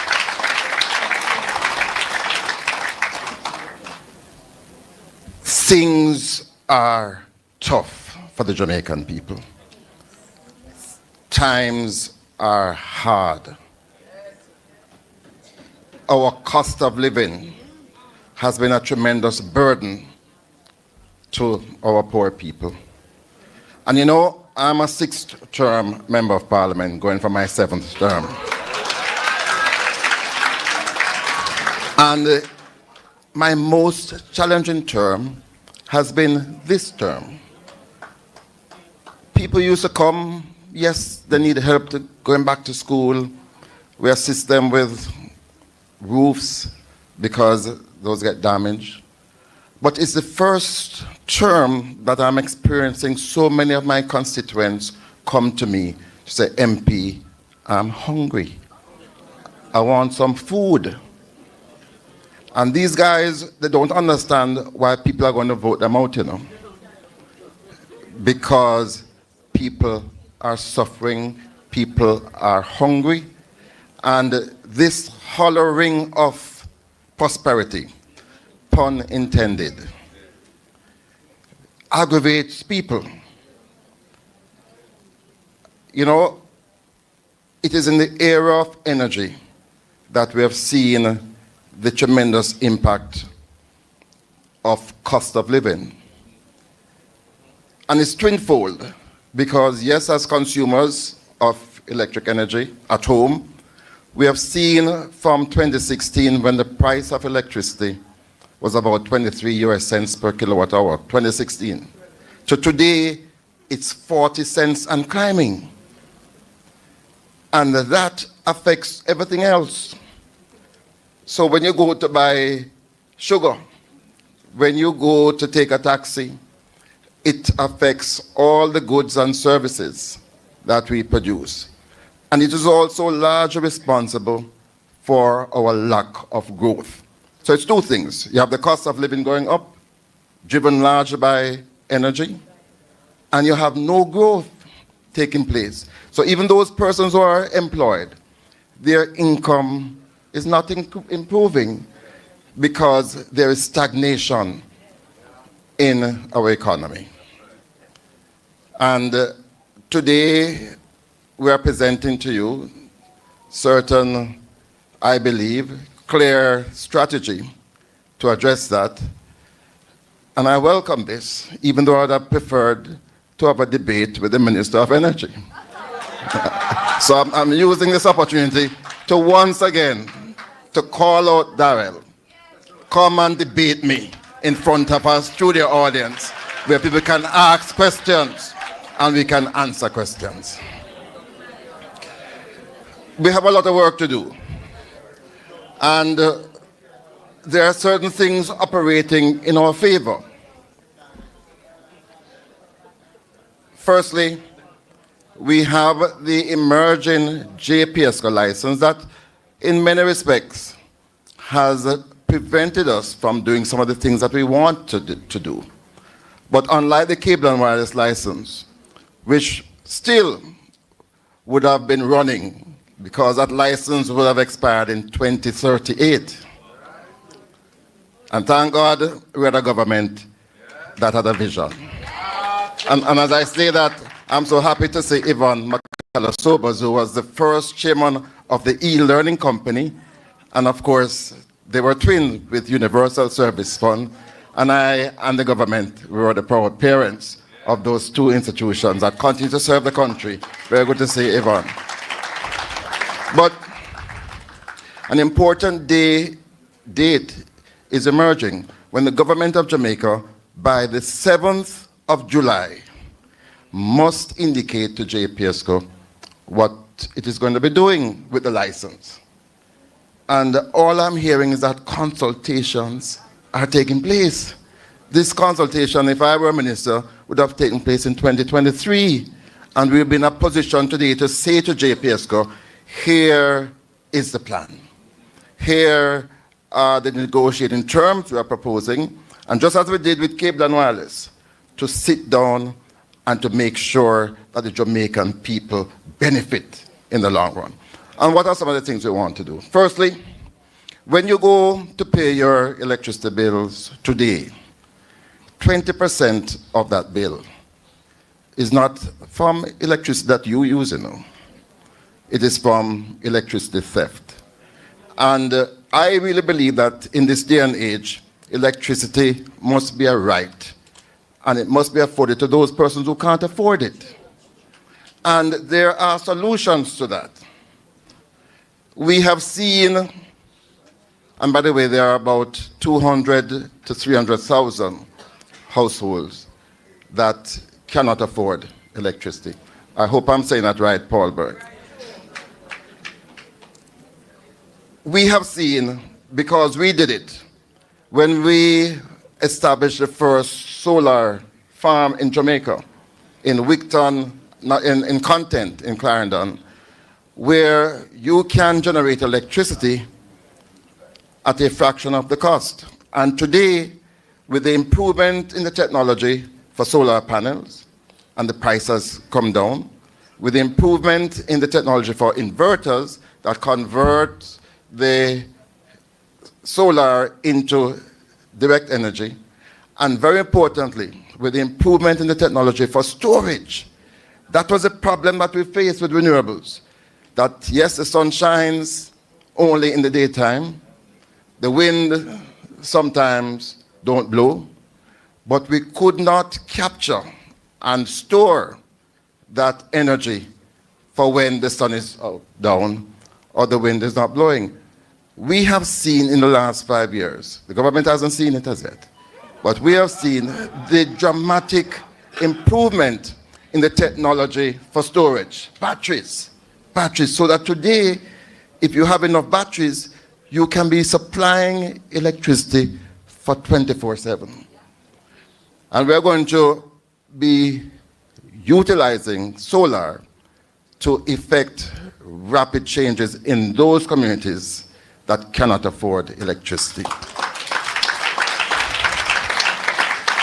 And we're going to be establishing mini grids using solar, and we're going to be enabling our people who can't afford it, who have to be running and hiding when they see police coming, to pull down the wires. That will be a thing of the past. But very importantly, we want to empower you, every single Jamaican. And I'm going to tell you why it won't put JPS out of business. But we want to empower you to generate your own electricity. And that is what we call power for the people. Power for the people. And we are coming up with a creative scheme to assist you in funding. Not going to be entirely free. But the good thing about what we are planning to do is that we are going to enable you as well, apart from providing your own electricity, to generate sufficient so that you can sell additional electricity to the grid. So you're becoming a producer rather than just a consumer of electricity. We say power for the people. Power to the people. And then there are some other things that we have to do in the reforms that will have to occur. Right now, JPSCO has this right of first refusal, so that whenever you need additional capacity, they have a preferred right. We have to abolish that. You know I believe in competition. So it's going to be subject to full competition, and whoever comes with the best technology and the cheapest price will be those generation that will be procured and will be supplied to the grid. So that's one area. Secondly, we believe that our special economic zones have not done as well as was intended because of the high cost of electricity. We believe that as we move for growth, we have to empower these zones to generate their own electricity. And so there's going to be a special carve-out. Just as though each of you will be able to do your own generation, we're going to empower those people who operate in the special economic zone to generate their own electricity as well. There are so many other aspects of energy that we really ought to talk about, but I'm mindful of the time. So let me now shift a little to two important areas. The environment, and the environment is not a third cousin. It's going to be front and center to all that we do as a government. And of course, climate change. The environment, we have a tremendous responsibility, recognizing that whatever we do to increase our capacity to grow could have a negative impact on the environment. But we're all about sustainable growth. And I know whenever a cabinet submission is placed before Mark Golding, he's going to be asking 2 or 3 critical questions. What impact will this have on our environment? And how are we going to mitigate that impact? He's also going to be asking Floyd, what impact will this have on our disabled community and the elderly? Right? But we're talking about the environment now. We have to ensure that our laws are enforced, because we do have elaborate laws, detailed laws that are not being observed.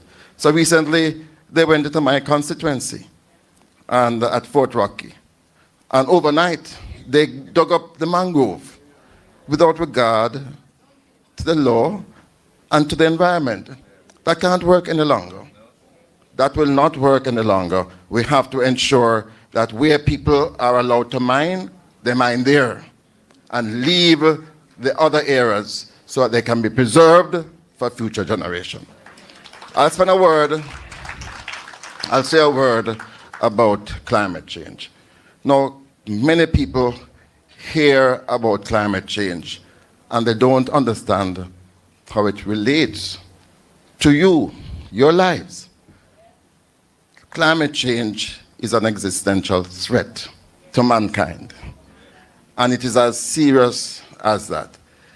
And unlike the environment, where we have greater control and we have a tremendous responsibility, our contribution to climate change is minuscule.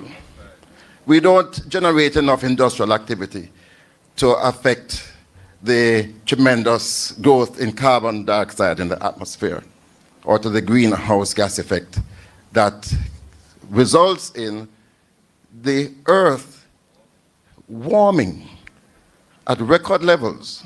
So we're experiencing more drought, more ferocious hurricanes, etc., etc. These are things that the first world countries ought to bear a greater burden and responsibility to deal with. And they're not. Unfortunately, we are hearing only one voice in our region who speak about this. Thank God we have the Prime Minister of Barbados. But that used to be Jamaica's role. That used to be Jamaica's position. And we need to see it in the very same way as Norman Manley and Michael saw apartheid. That you have to mobilize the world community. You have to articulate, and you have to go and fight and struggle for the industrialized countries to recognize that it can't be business as usual for them, but very importantly, that they need to put in place corrective measures for mitigation and so on. And I believe that they are being let off the hook. And they have been let off the hook by our government as well. And we need to be bold and fierce in saying to these industrialized countries, you have to take greater responsibility for what is imminent, what is going to destroy mankind in climate change. Such a pleasure to be here in front of you. I hope your energy is still high. Thank you very much.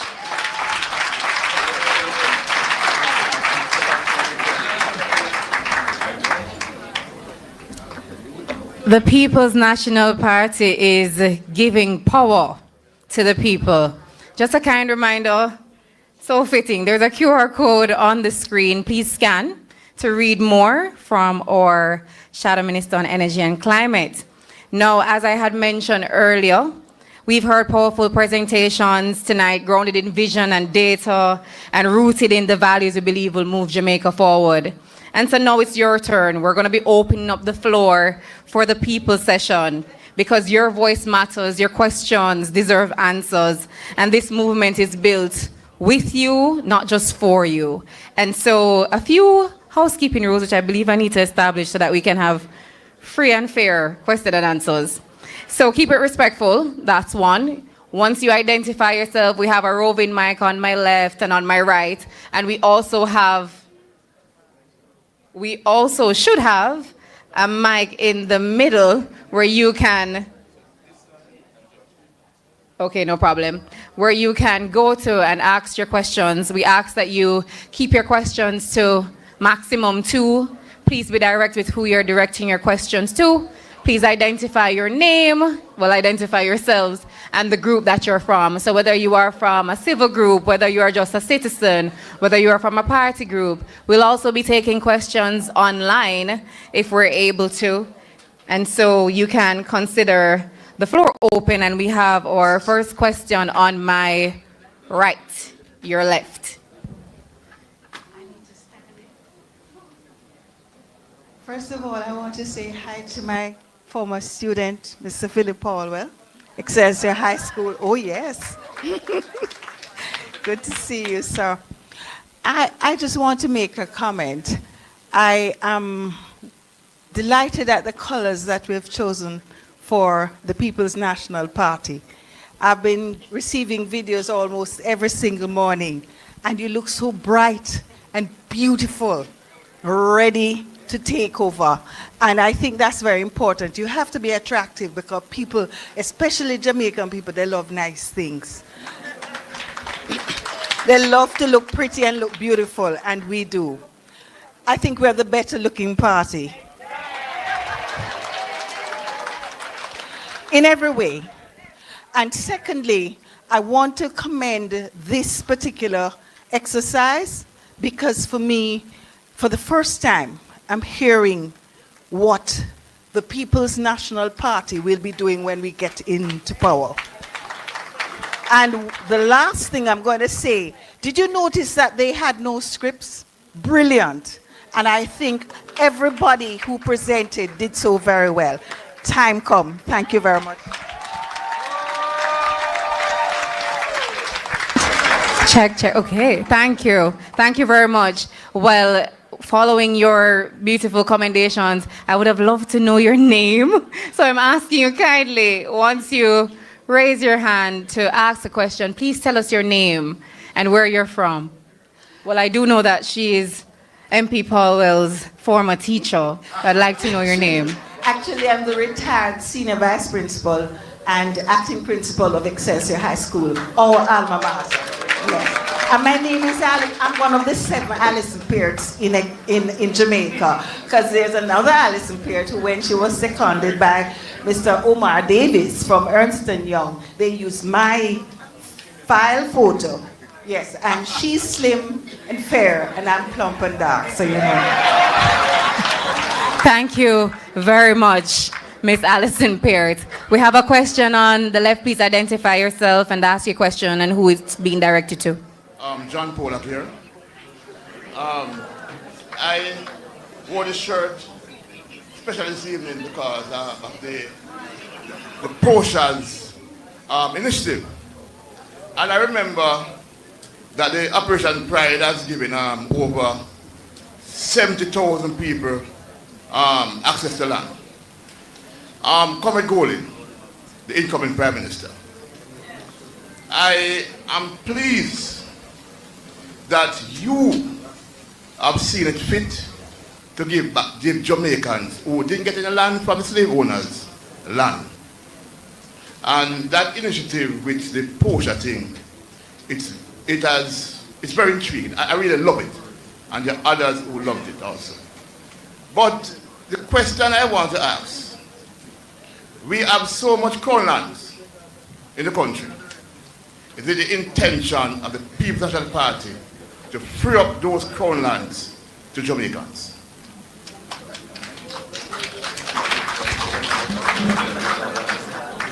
You want to do it one at a time, or you want to? No, so we'll take them 2 at a time or 3 at a time, and then we can answer in bulk.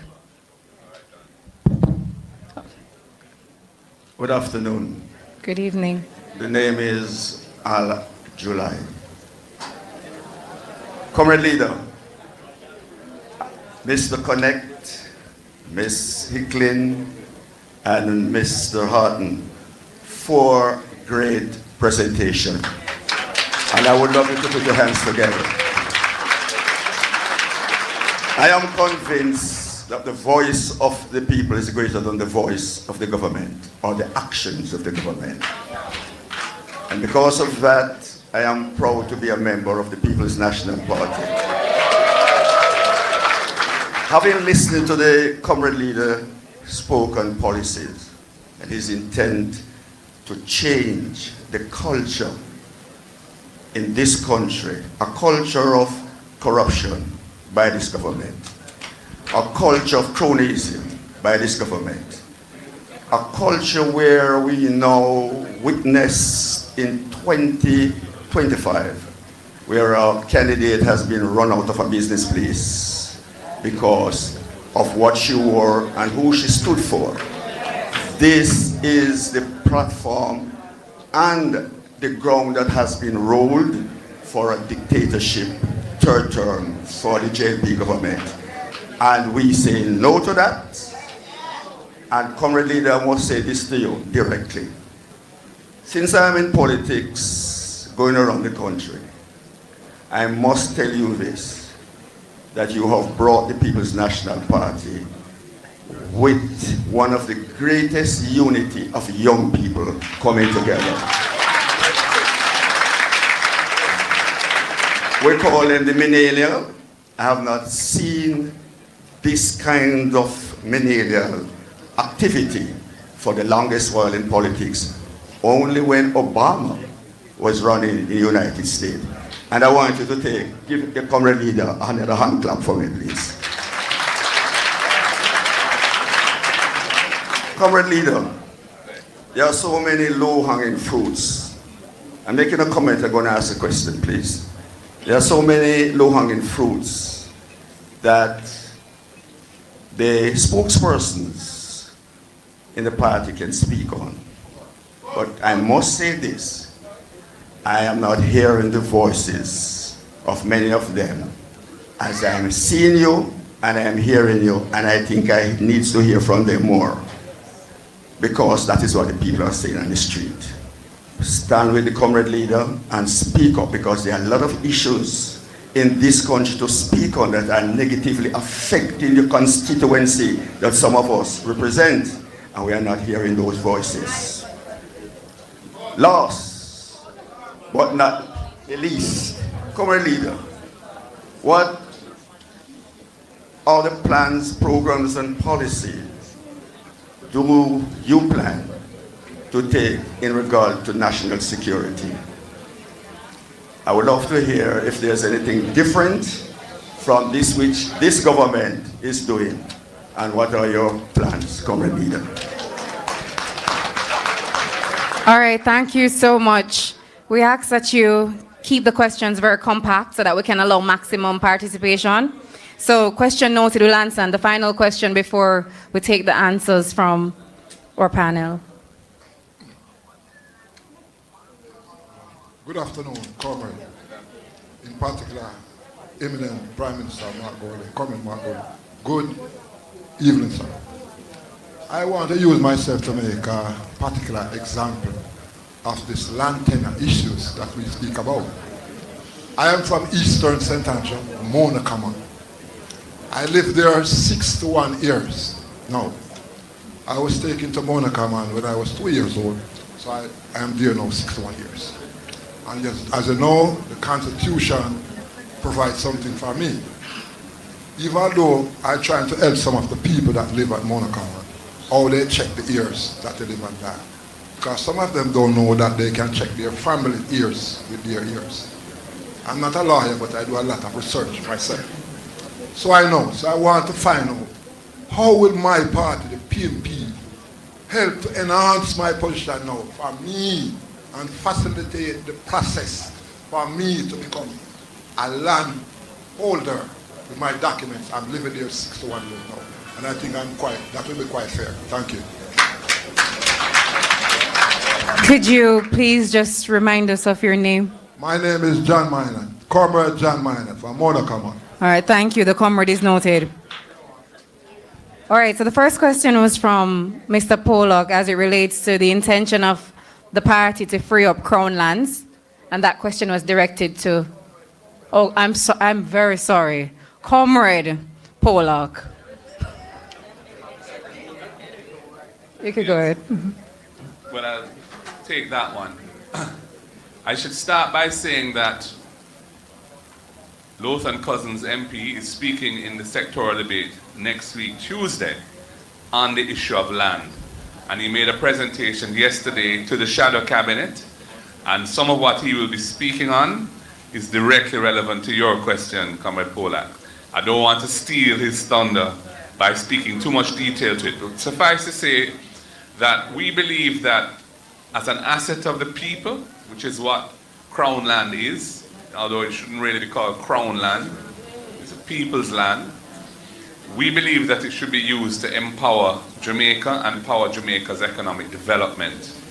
So, some of the lands that will be used to recapitalize the National Housing Trust and provide affordable housing will be Crown lands, but lands that are not suitable for agriculture, because we believe that agricultural lands should be preserved as much as possible for food security and for agriculture.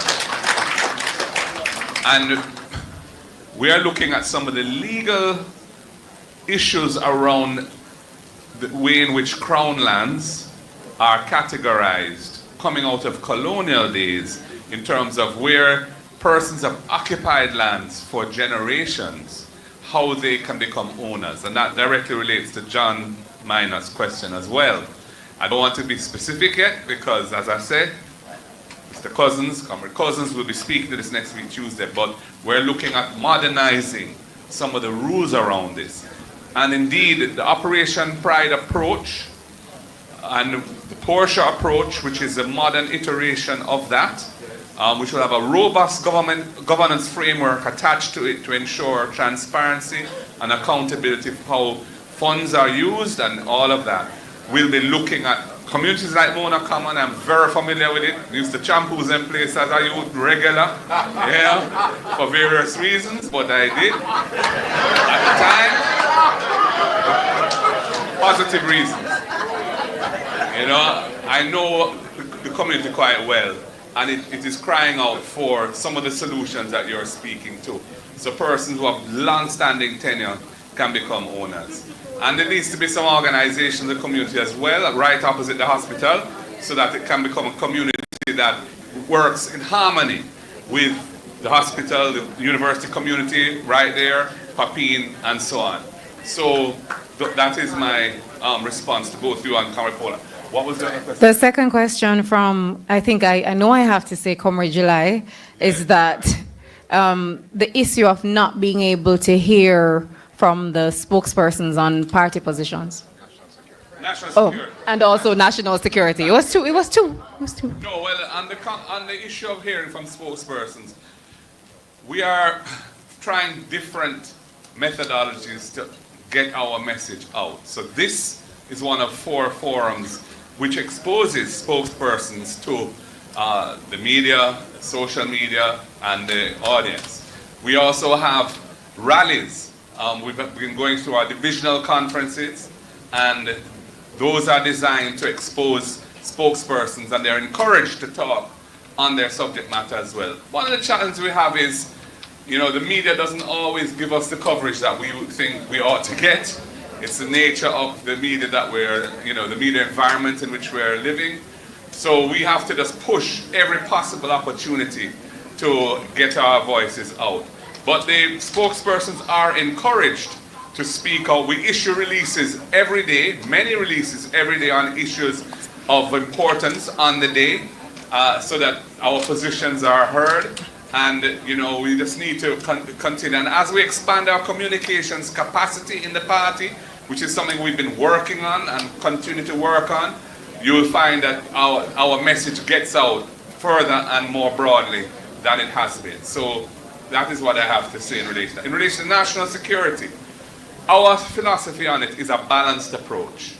So we believe that law enforcement needs to be given the tools that they must have to be effective, and they must be supported in the work that they do. And we are pleased that we have seen, as a result of a switching strategy, which we were largely responsible for forcing on the government, we've seen that the police force is now focusing on intelligence-led policing and actual targeting persons who produce violence in the society, and building cases that can bring people to court and hold them accountable. We are also in favor of greater accountability in the force by encouraging body-worn cameras to be worn, because we have seen where there is a strong feeling out there that it's not always, the use of force is not always proportionate to the risk, and the police need to protect themselves from those allegations by wearing body-worn cameras, so they can substantiate, if the needs be, that the circumstances justified what they did, and citizens can be protected from any tendency to overuse force. It's very important, and we encourage that. But we support the police and the great work they're doing, and we want to see it continue, because we want the rates of violent crime in the country to go down. Apart from that, there is a whole cause of crime, you know, the crime prevention side of it, which is where this government has completely abandoned any strategy for dealing with that.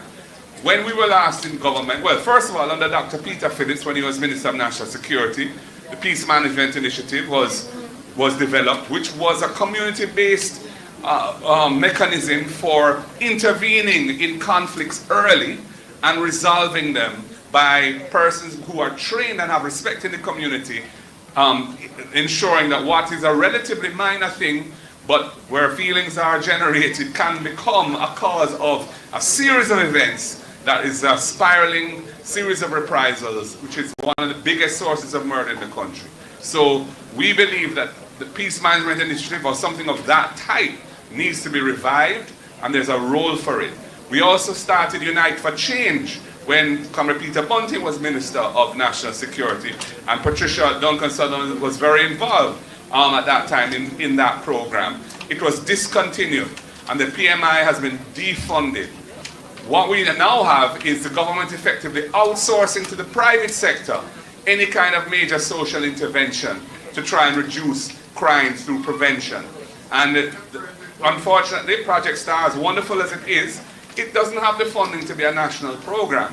We need to get behind that type of program, make it a national program, so that we're dealing with some of the issues: anger management, training opportunities, mentoring of people, gender-based violence and interventions around that, and affording women opportunities to remove themselves from spaces where they're at risk to other places where they can be safe. There's a whole culture and ecosystem of activities that need to be focused on at the community level to make our people less aggressive, demonstrate more love and understanding in how we deal with each other, and more respect in how we manage conflict. It's a cultural shift that's required, and that's why I've stressed the need for ethics in how we govern ourselves, and I'm seeing ethics in the broadest sense. And I don't think that the political movement can necessarily lead this. I think it has to be led by the other persons who are not seen as partisan political actors. But it's very important that it is supported by the government, because it's all going to be part of our strategy to make Jamaica safe and secure again. Thank you.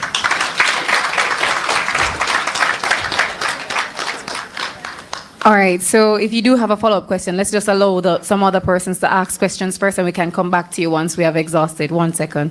There is a question here. You can go ahead. Good night, everyone. I'm Antoinette Hamilton, the president of the Micro, Small, and Medium Enterprise Alliance. Now, question to Mr. Golding. So the government would have allocated $2 billion to, well, first of all, let me commend you and your team for your commitment to community engagement. And we from the business community thought it was necessary to be here to ask a few questions. Thank you for coming. Okay, right. So the government would have allocated $2 billion to DBJ. Our understanding is that this is solely for loans. But our MSMEs, which are, well, they're startups, they're micro, they're small, most of them don't have the family support, and it's difficult to access loans. If you were to form the government, would you... Please allow Ms. Hamilton to complete her question. Government, would you be revisiting the allocation to consider incorporating grant funding for MSMEs so that those that have visions of becoming entrepreneurs can start, as opposed to being hindered right now because they don't have the necessary requirements to access a loan? Secondly, this morning, it was mentioned by Senator Morgan, I think, that the government is looking at another solidarity program. Now, my calculation of what was said is about $1 billion. So clearly, there is money in the coffers that can support our give back. Now, we are yet to see what the give back is for small businesses. And so, again, if you form government, will you be prioritizing giving back to small businesses as well? Thank you. Thank you. We have a question on... Okay, you can go ahead. Please identify yourself and then ask your question, please. 1 second. Sorry about that. A very good evening to you, comrades, ladies and gentlemen. My name is Comrade Errol D. Hastings, Chairman of the Egalitarian Group, Haberview Division. Question is for the Prime Minister Designate, Mark Jefferson Golden. Okay, I'd like to know what legal actions our party is pursuing as it relates to dislodging the damaged goods known as Dennis Strong. As far as I'm concerned, there is ample prima facie in law for an injunction to be sought and eventually is full removal. That's it. The third question for this set is, you can go ahead. Pleasant afternoon, comrades. I'm Marlo Kingan from West Rural St. Andrew. An educator, a sport person. Let me declare that. The question will go to two of our comrades on the platform, Comrade Hickling and also Comrade Haughton. You spoke about the importance of cultural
development and improving culture. Pool, a diving pool and a full-size Olympic pool was installed at that facility.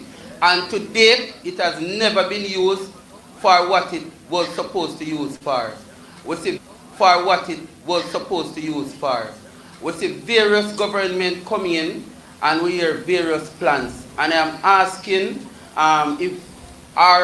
if there is not a plan that is already in place, if one will be in to help that facility.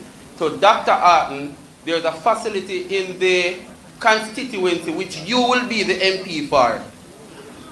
The Catchinall Stadium, about the last 6 years, it has not been able to use for any track and field activity. St. Western Champs, even Milo Western Relay have to be removed and relocated to GC Foster in St. Catherine. Western Champs was held in St. Catherine.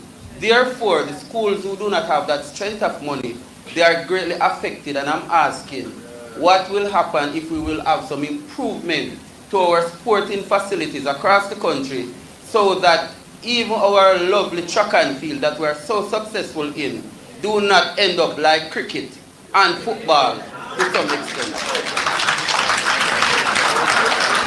So we'll take the fourth and final question before we go to our answers. Good night, comrade. Next Prime Minister. Rubbish talk me a deal now.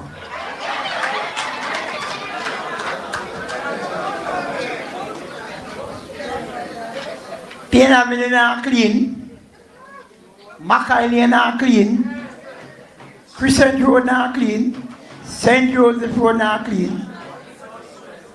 Carl Blake at the councillor. Near bad up the choke them, they go take up Carl rubbish all the while. And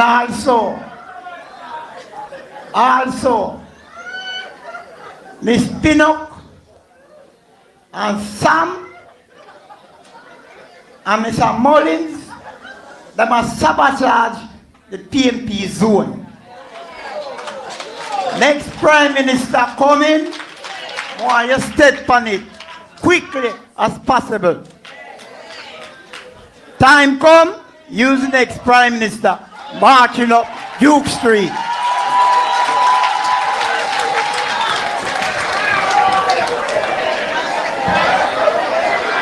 Well, thank you for that. MSMEs,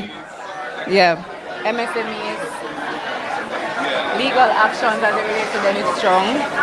And then for Hickling and sports and resort facilities.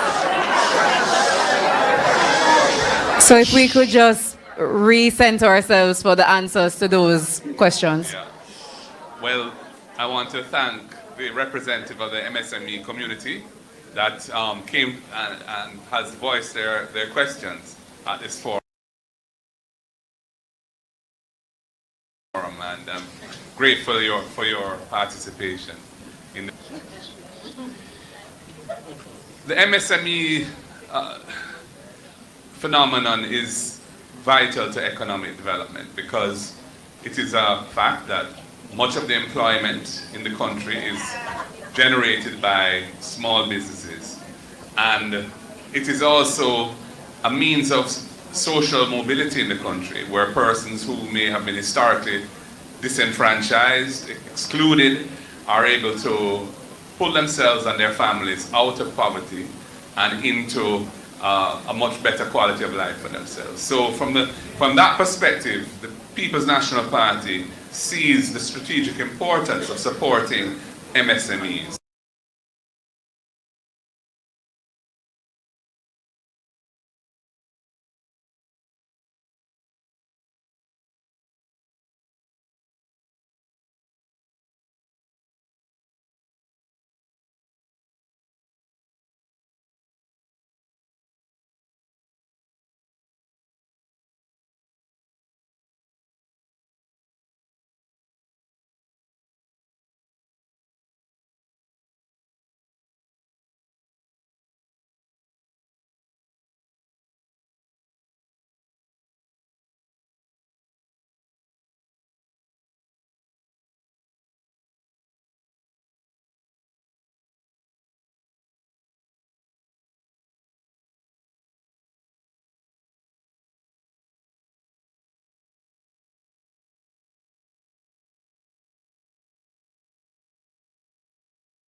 because we are big believers in social mobility, and which is very straightforward.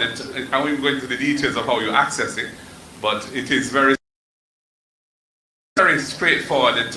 I won't go into the details of how you access it, but it is very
thinking about this. So the answer is yes, we will be looking at different modalities of distribution of funding, and it's critical that the DBJ focus on the outcomes of what they're trying to do and work back from that in terms of how they tailor their policies, rather than setting the policies and saying, well, it's not really working, but what can we do about it? And that is a different philosophy as to how we would approach this particular matter.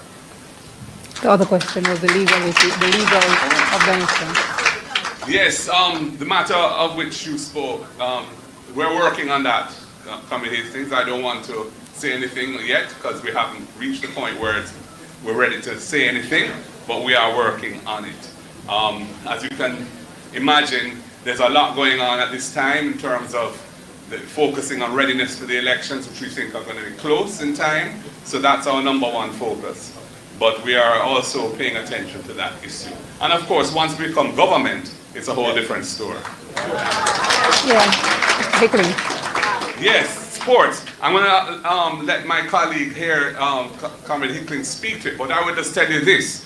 From my standpoint as a chairman of one of the leading Premier League clubs in Jamaica, and perhaps with the biggest fan base, I do see the need for the state to get behind sports at the community level and to invest in, I would say in particular, infrastructure, the physical facilities, in the case of football, playing surfaces, so that we can have the standards improved, because there is tremendous potential in sports to grow GDP and to create avenues for people from communities which are underserved and who may not be academically inclined to become top earners in the country.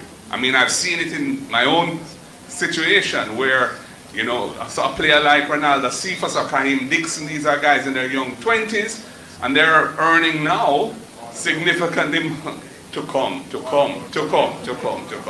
They're earning significantly more, and I know you have an interest in that. Yeah. They're earning significantly more than degreed, you know, youngsters who have excelled academically and are in the job market for more conventional forms of career. So sports is part of it, and I'll let Debbie speak to it. In his wisdom, party leader identified particular people with specialist information to shadow particular areas, to be spokespersons for particular areas for the purposes of the shadow cabinet, which means that Wavell Hines, Comrade Wavell Hines, is our spokesperson for sport. He has made a presentation to the shadow cabinet.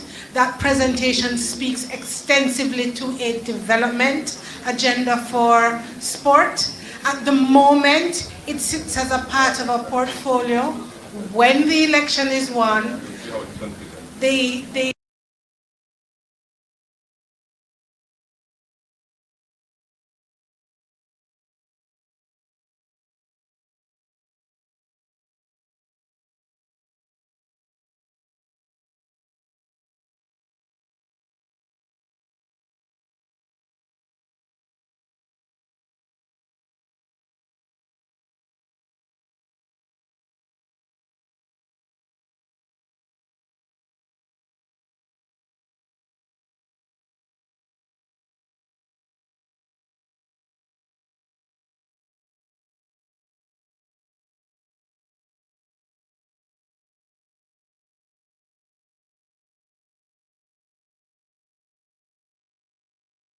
portfolio. When the election is won, the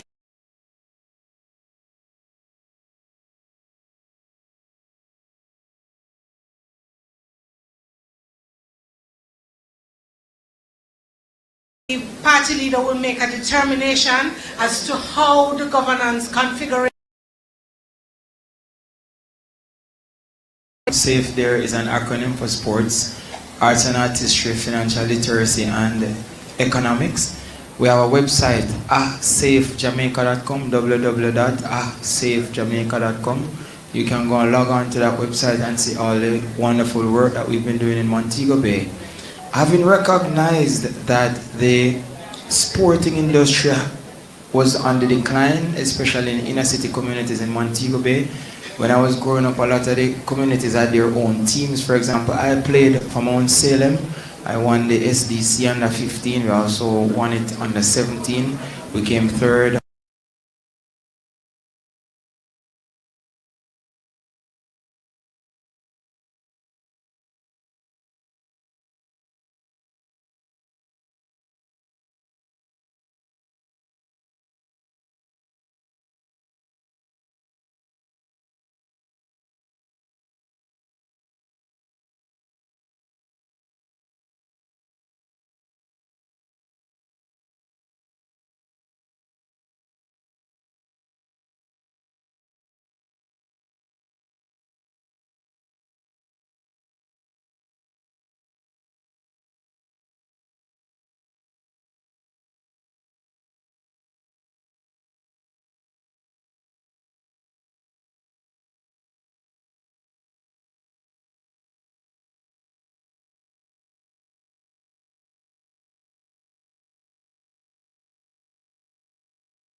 All Island, and since Jamaica, and when you look at Kingston and you count the amount of Chevron tracks that are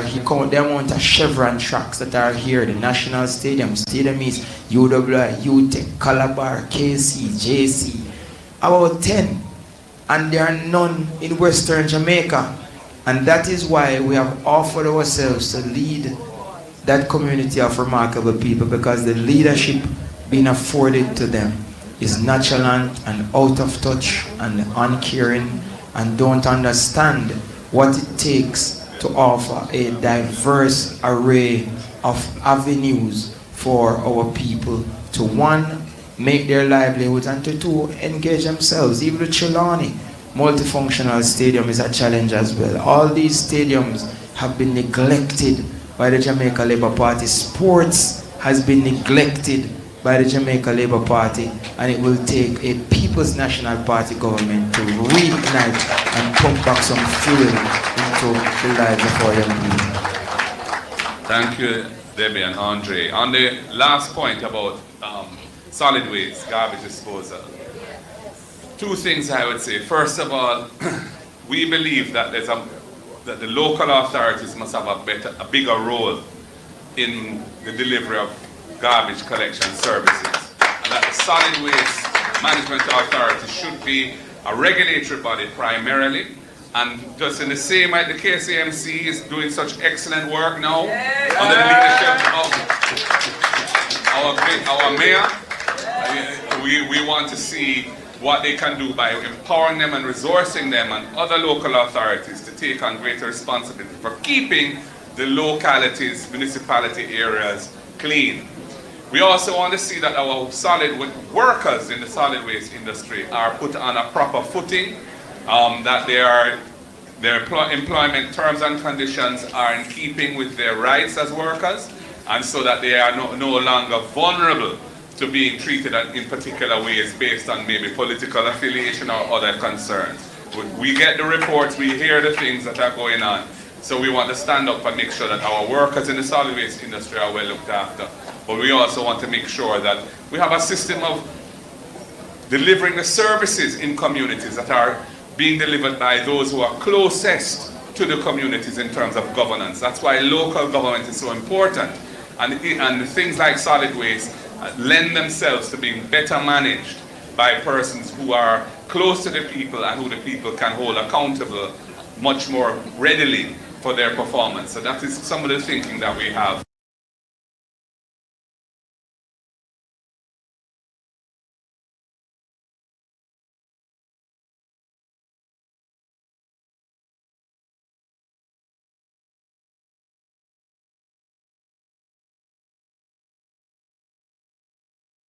People can hold accountable much more readily for their performance. So that is some of the thinking that we have.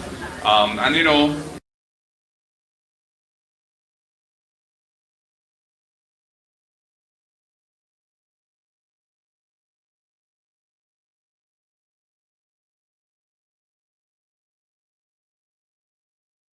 people can hold accountable much more readily for their performance. So that is some of the thinking that we have.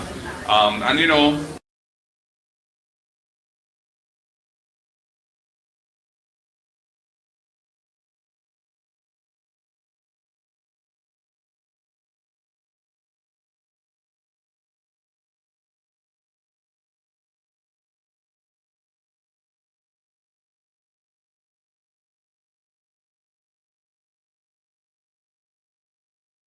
people can hold accountable much more readily for their performance. So that is some of the thinking that we have.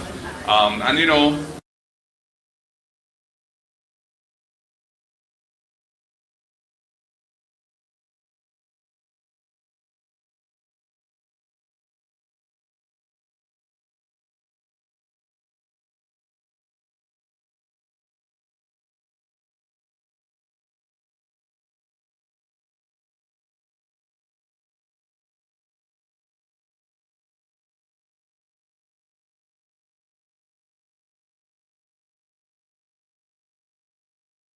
people can hold accountable situation where, you know, so a player like Ronaldo, Cephas or Karim Dixon, these are that we have. And you know, we have with us Joan. To make it a little institutions. Thank you.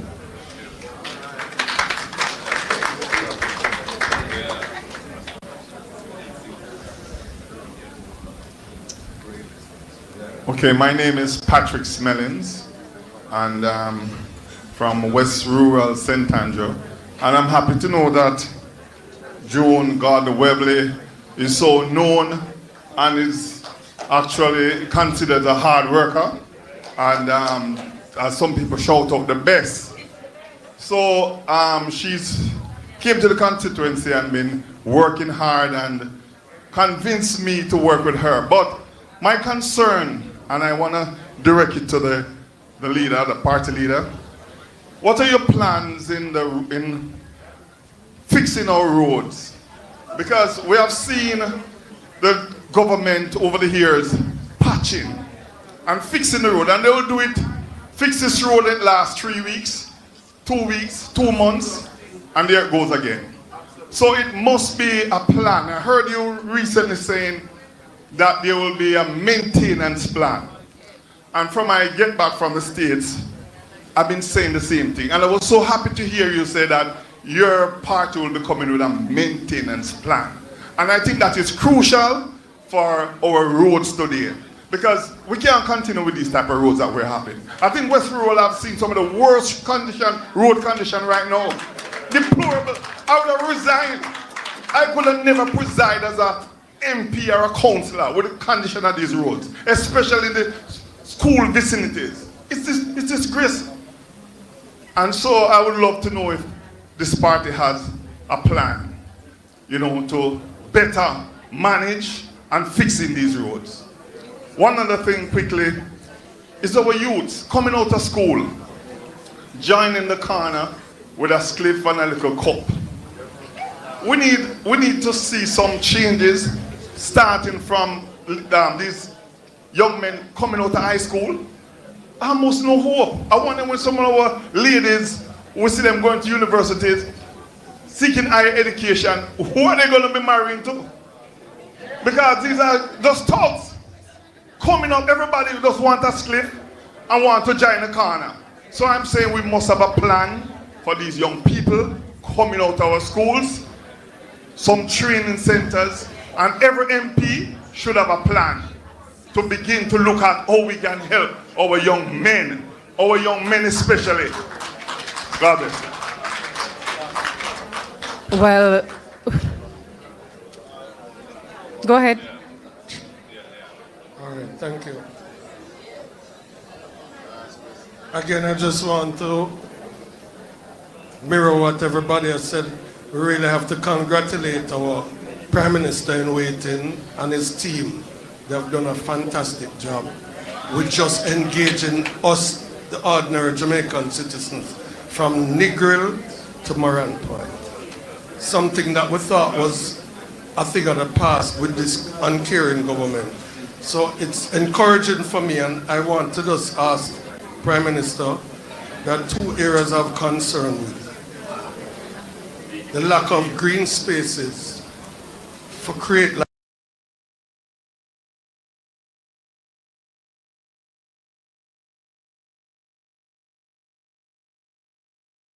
there are 2 areas of concern with. The lack of green spaces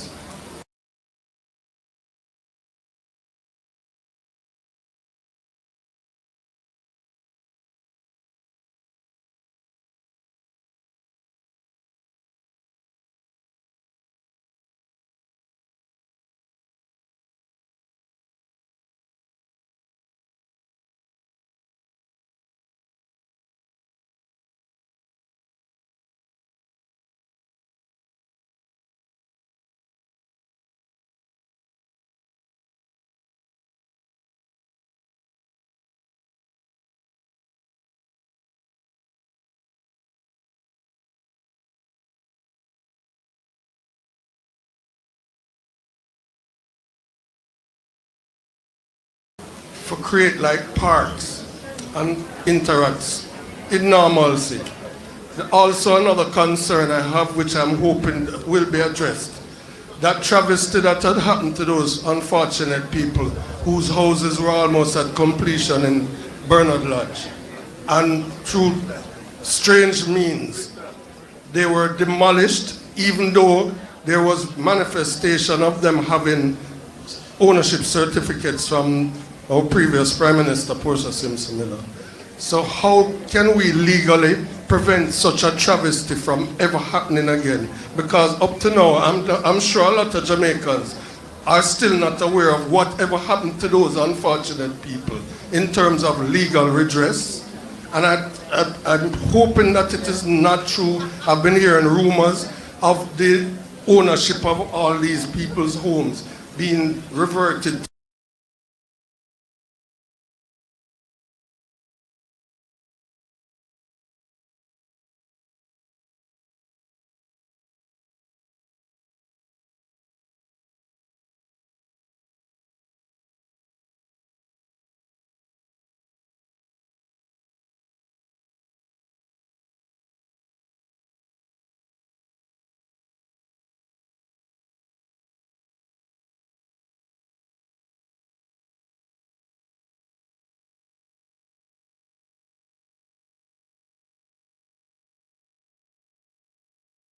The ownership of all these people's homes being reverted.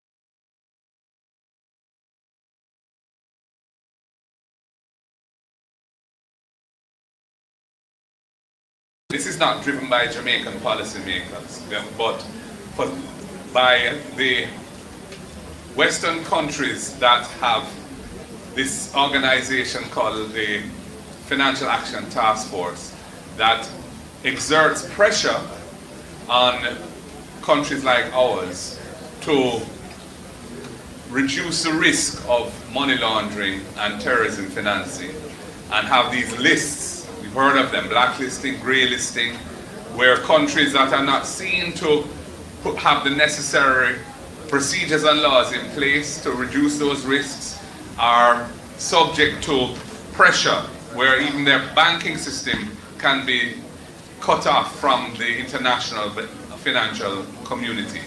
So this is why some of these very onerous laws have been passed. Now, in my opinion, there needs to be a differentiation between smaller charities and the rules that should apply to them and the requirements imposed on them, as opposed to much larger organizations that have greater resources to devote to that type of compliance. In the same way that in our company law, you know, smaller companies can adopt systems of accounting and the production of financial statements which are less burdensome on them than larger companies have. You know, there should be a similar differentiation so that our smaller charities, which there are many, and you know, and I am associated with one to do with persons with disabilities and the Strachan Rehab Center, you know, where I've, you know, been struggling like others to ensure compliance, and it's an ongoing battle. But, you know, I believe that there is room for advocating with the international bodies as to why there should be a differentiation between, just in the same way when it comes to know your customer requirements and financial inclusion, that smaller customers should be given less, there should be a more easily surmounted procedure for onboarding somebody into the banking system than say a bigger customer, and the rules applicable to those smaller customers should be much less onerous on them. So there is a need for that kind of nuanced approach so that we don't have, as it were, the baby being thrown out with the bathwater, as they say. The second thing was the use. And the road maintenance. And road maintenance. Well, Jamaica spent decades focusing on building highways, and it has been important from a developmental point of view. P.J. Patterson was, you know, and Kingsley Thomas and Wayne Reed and them who worked on the Highway 2000 project, and Sister P, who, you know, was really in charge when with Dr. Davis, Omar Davis, as the transport minister, dealing with the North-South link and so on. And, you know, these are important projects, and a lot of capital was devoted to that. But what we have seen is a complete neglect of the major part of the road network, which is the roads that our people drive on every day. Scheme roads and the roads in community roads and the roads that go, you know, connect communities to these major highways. And that is why the government has had to be scoring now with Reach and Spark, because they know that they're fully culpable for having neglected the road network, and the Jamaican motorists and users of the roads have been badly beaten and battered by the road conditions as a result of that neglect. And I'm sure that they will be held accountable when they come to the polls now for having allowed this situation to reach where it has reached, because their reach is not really dealing with the problem in a comprehensive way, because the problem is so large. What we need is a consistent approach towards the maintenance of roads and prioritizing maintenance and the techniques that are used to repair roads and build new roads, so that we don't have shortcuts and we don't have corruption in the way that materials are being used and how the monitoring is done. So there's a greater level of accountability to ensure that people, the consumers and taxpayers of the country, get value for money for the expenditures on roads. And we intend to ensure that that is the case by putting the necessary checks and balances in place to ensure that that is so, and ensuring that there is an adequate provision consistently applied to road maintenance so that the road network can be upgraded over time. It will not happen overnight, because Jamaica has some of the, I think, one of the densest levels of, well, in terms of miles of roads per square mile of territory, some of the densest in the world. We have a lot of roads, so it's going to take some time to deal with it, but it needs to be a policy priority. And I think that road maintenance and making sure the roads on which people drive on a daily basis are in a proper condition, a decent condition, is now the priority over major highway projects. That's my own view. A lot of green spaces and the incorporation of them in the town planning. And the issue about, well, use and the need for providing avenues for the use who are on the corner digging out them hand miggle with the cup of, special, Yes, that is why Unite for Change was designed.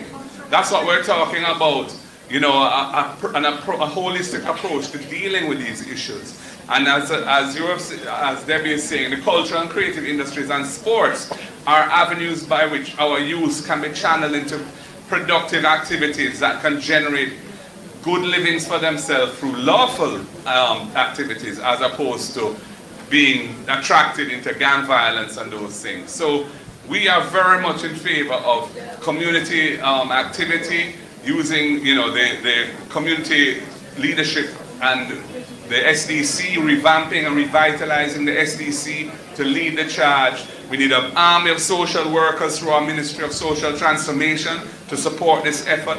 And so we definitely see this as a differentiating factor between ourselves and the Jamaica Labour Party, which have really abandoned the youth of this country in terms of dealing with the issue of which you spoke. And what again? Lots of green spaces and incorporation of the the question about planning approvals and gated communities and ensuring green spaces is vital.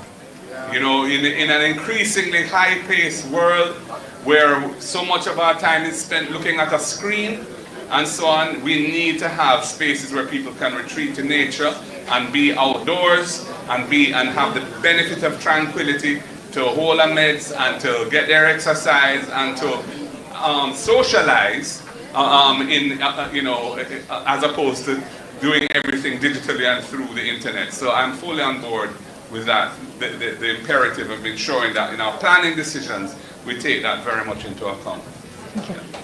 Thank you. Please give our panelists a round of applause for those answers. So that concludes the people session. So, ladies and gentlemen, comrades, comrade-minded, civil groups, tonight was more than a forum, it was a statement that the People's National Party is listening, that we are learning, and that we're leading with purpose. What's on the ballot is not just politics, it's the future of Jamaica. And that demands leadership that is bold, inclusive, and grounded in the people.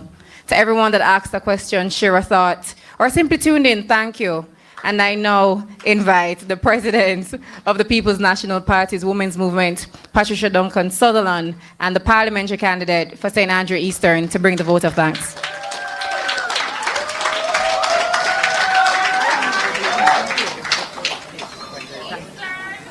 Yes. Good evening, everybody. Yes, man, you still have a little bit of energy left because we should be energized after this. Yes. No, I couldn't come up here without taking a little jab. I know that Phillip said that he wanted to debate Daryl, yes, on energy. And I am inviting Favour because she could not make it to the other debate to come. I am ready to debate you, Favour. Yes. As a politician, I couldn't come up here without saying that, right? Yes. But I'm here to give the vote of thanks. And I want to acknowledge our awesome secretariat led by our DGS Dexroy Martin and the regional chair Dennis Gordon and the regional secretary Carl Kirkland and their team for organizing today's event. And I want to acknowledge our communications team that's been working very hard and tonight anchored by Chelan. Give her a round of applause. And of course, BOJ TV, that is everywhere we are. Big up Kern. Yes. And the Knutsford Court, the Knutsford Hotel, Court Hotel, yes. And what? What it named? Summit Hotel. It changed to Summit. Yes, the Summit Hotel. Yes. And your team, thank you very much for creating the space for us and having us here. And I want to acknowledge Waynette for guiding us through tonight. And for reminding us that a participatory democracy is one led by the people. And where your voice must be at the center. And so today I want to thank you, the audience, for making sure that your voice was at the center and for choosing to put it there. Because if you didn't participate, we could not have had this forum. And of course, I want to thank our party leader, the next Prime Minister, for setting the overarching framework for government that puts good ethics at the center, for reminding us that we are championing change as a team with the Porsche initiative in housing, the ease in education, and a productive healthcare system. And you know, while we were going through the process, I want to thank Dr. Andre Haughton for reminding us that we are the party that engages young people, that puts young people in positions of leadership, and that we are going to lead us through a process of intensive growth. We are learning things in Andre. You hearing me? Intensive growth with technology as a driver. But it's not just there, because I want to acknowledge Debbie and thank her, because she's reminding us that we are going to create value from what we feel and who we are, right? The cultural and creative industry, making communities come alive again and creating a vibe. May I look forward to it. Yes, August town, Mr. Rutherford, get up. Yes. 1 August town. Yes. And you know, and she spoke about it. She brought the technology into it a little bit, right? Called communications, have the 5G technology, and she'll bring the cultural 5G technology. And I want to acknowledge her for that. We're not going to forget the 5G. And then, of course, we have to thank Phillip, right? Power for the people. But we're doing the power for the people in a protected environment, preparing for the challenges that we know going to come with climate change, because we know that we are ready. You know, and Andre said that thing himself, we believe in you. And Debbie says, we are going to tell our stories. And I want you to remember tonight, when you leave here, the People's National Party believes in you. The People's National Party intends to help you tell your story. And not just tell your story, but create your story. One that is going to cause you to have prosperity. Yes, prosperity, but real prosperity. Because we are going to be able to create wealth and not jobs. And so, I want you to remember as we leave here tonight, and we thank our presenters tonight, that your time has come. And we want to thank you, party leader, for putting together an exemplary team and being the exemplary leader, a man of integrity and high moral standards. Impeccable. That gives us the confidence and the belief that would allow us to leave here with the knowledge that the next PNP government will ensure that people time come. Thank you all.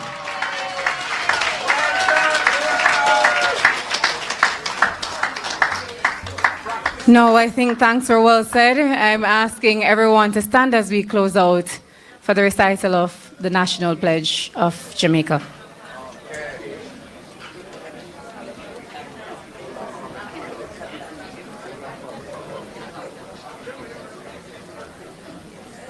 All right, so we can go after, let me say 3. I don't think I want to say 2. So 1, 2, 3. I pledge before God and all mankind, I pledge the love and loyalty of my heart, the wisdom and courage of my mind, the strength and vigor of my body, in the service of my fellow citizens. I promise to stand up for justice, brotherhood, and peace, to work diligently and creatively, to think generously and honestly, so that Jamaica may, under God, increase in beauty, fellowship, and prosperity, and play her part in the advancing of the welfare of the whole human race. Thank you very much, ladies and gentlemen. Have a good evening.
come under some pressure.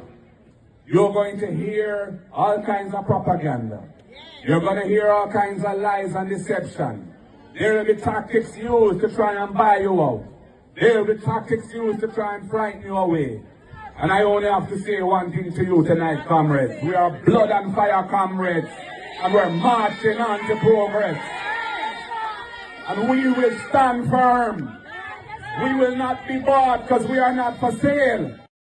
The One Jamaica Legal Defense Foundation and its global supporters cordially invite Jamaicans abroad and abroad to its inaugural reconnection on June 21st, 2025 at the Ranny Williams Entertainment Center in Kingston, Jamaica. Bring your entire family for a day of food, fun, entertainment, and information. Get an understanding of the Constitution and the skills necessary to exercise your rights and your civic responsibilities as Jamaican citizens. You can't afford to miss this inaugural Reconnection Rally, June 21st in Kingston. Tune in for further information and updates to Reason with Radigan on YouTube and reggaeglobalradio.com, Saturdays at 3 p.m. New York time and at 2 p.m. in Jamaica.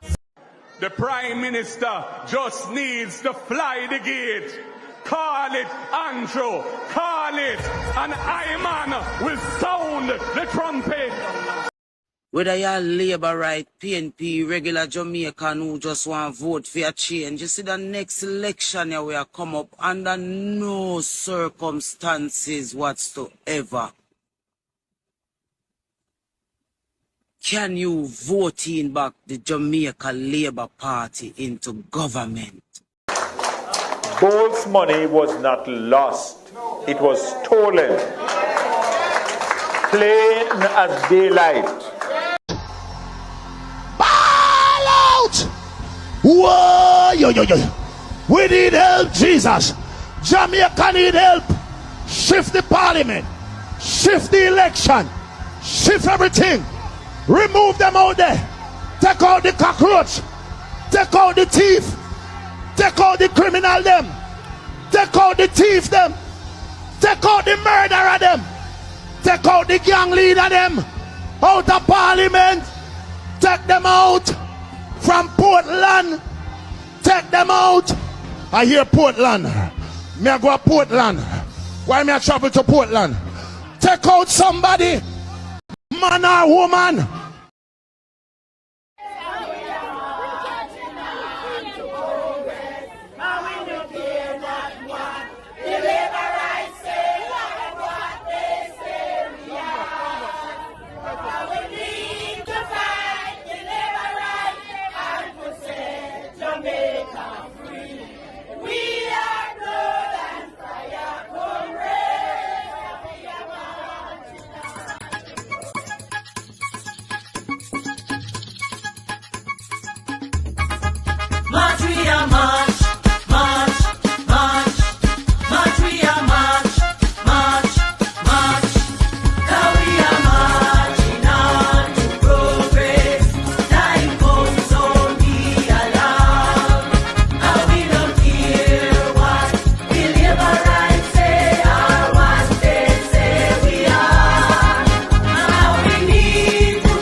You're going to hear all kinds of propaganda.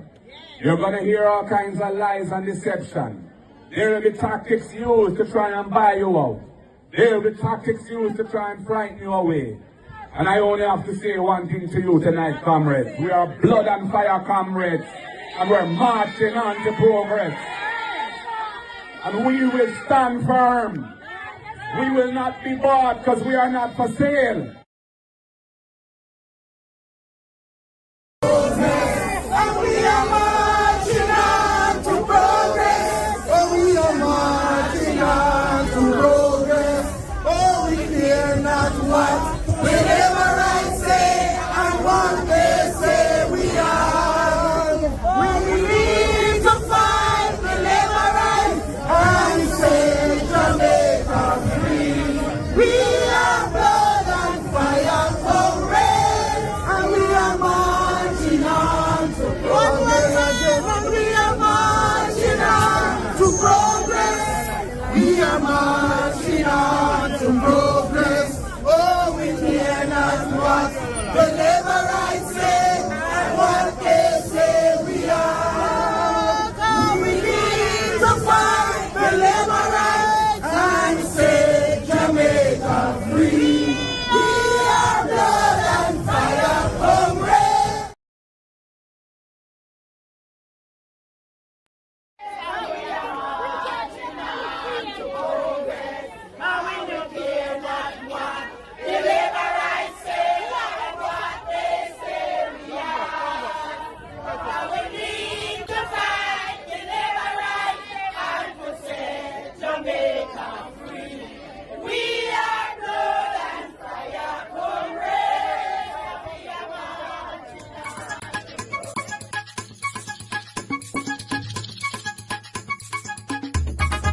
March, we are march, march, march, march, we are march, march, march.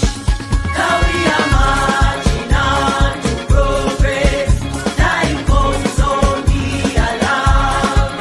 Now we don't care what deliverance say or what they say we are. Now we need to fight deliverance and to set Jamaica free.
You're going to hear all kinds of propaganda. You're going to hear all kinds of lies and deception. There will be tactics used to try and buy you out. There will be tactics used to try and frighten you away. And I only have to say one thing to you tonight, comrades. We are blood and fire comrades. And we're marching on to progress. And we will stand firm. We will not be bought because we are not for sale.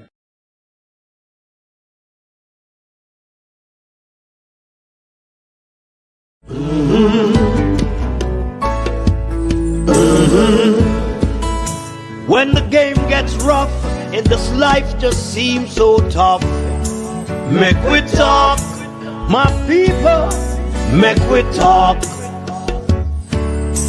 When this town becomes an ugly place, don't let it erase the smile from your face. Make we talk, people, make we talk.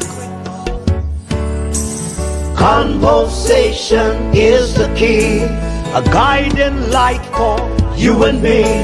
Spark a talk and you will see. Conflict solver A to Z. World leaders master the art of self-defense just by talk. So people, make we talk. Hey, we're living in a world that on ourselves we must depend. Make we talk.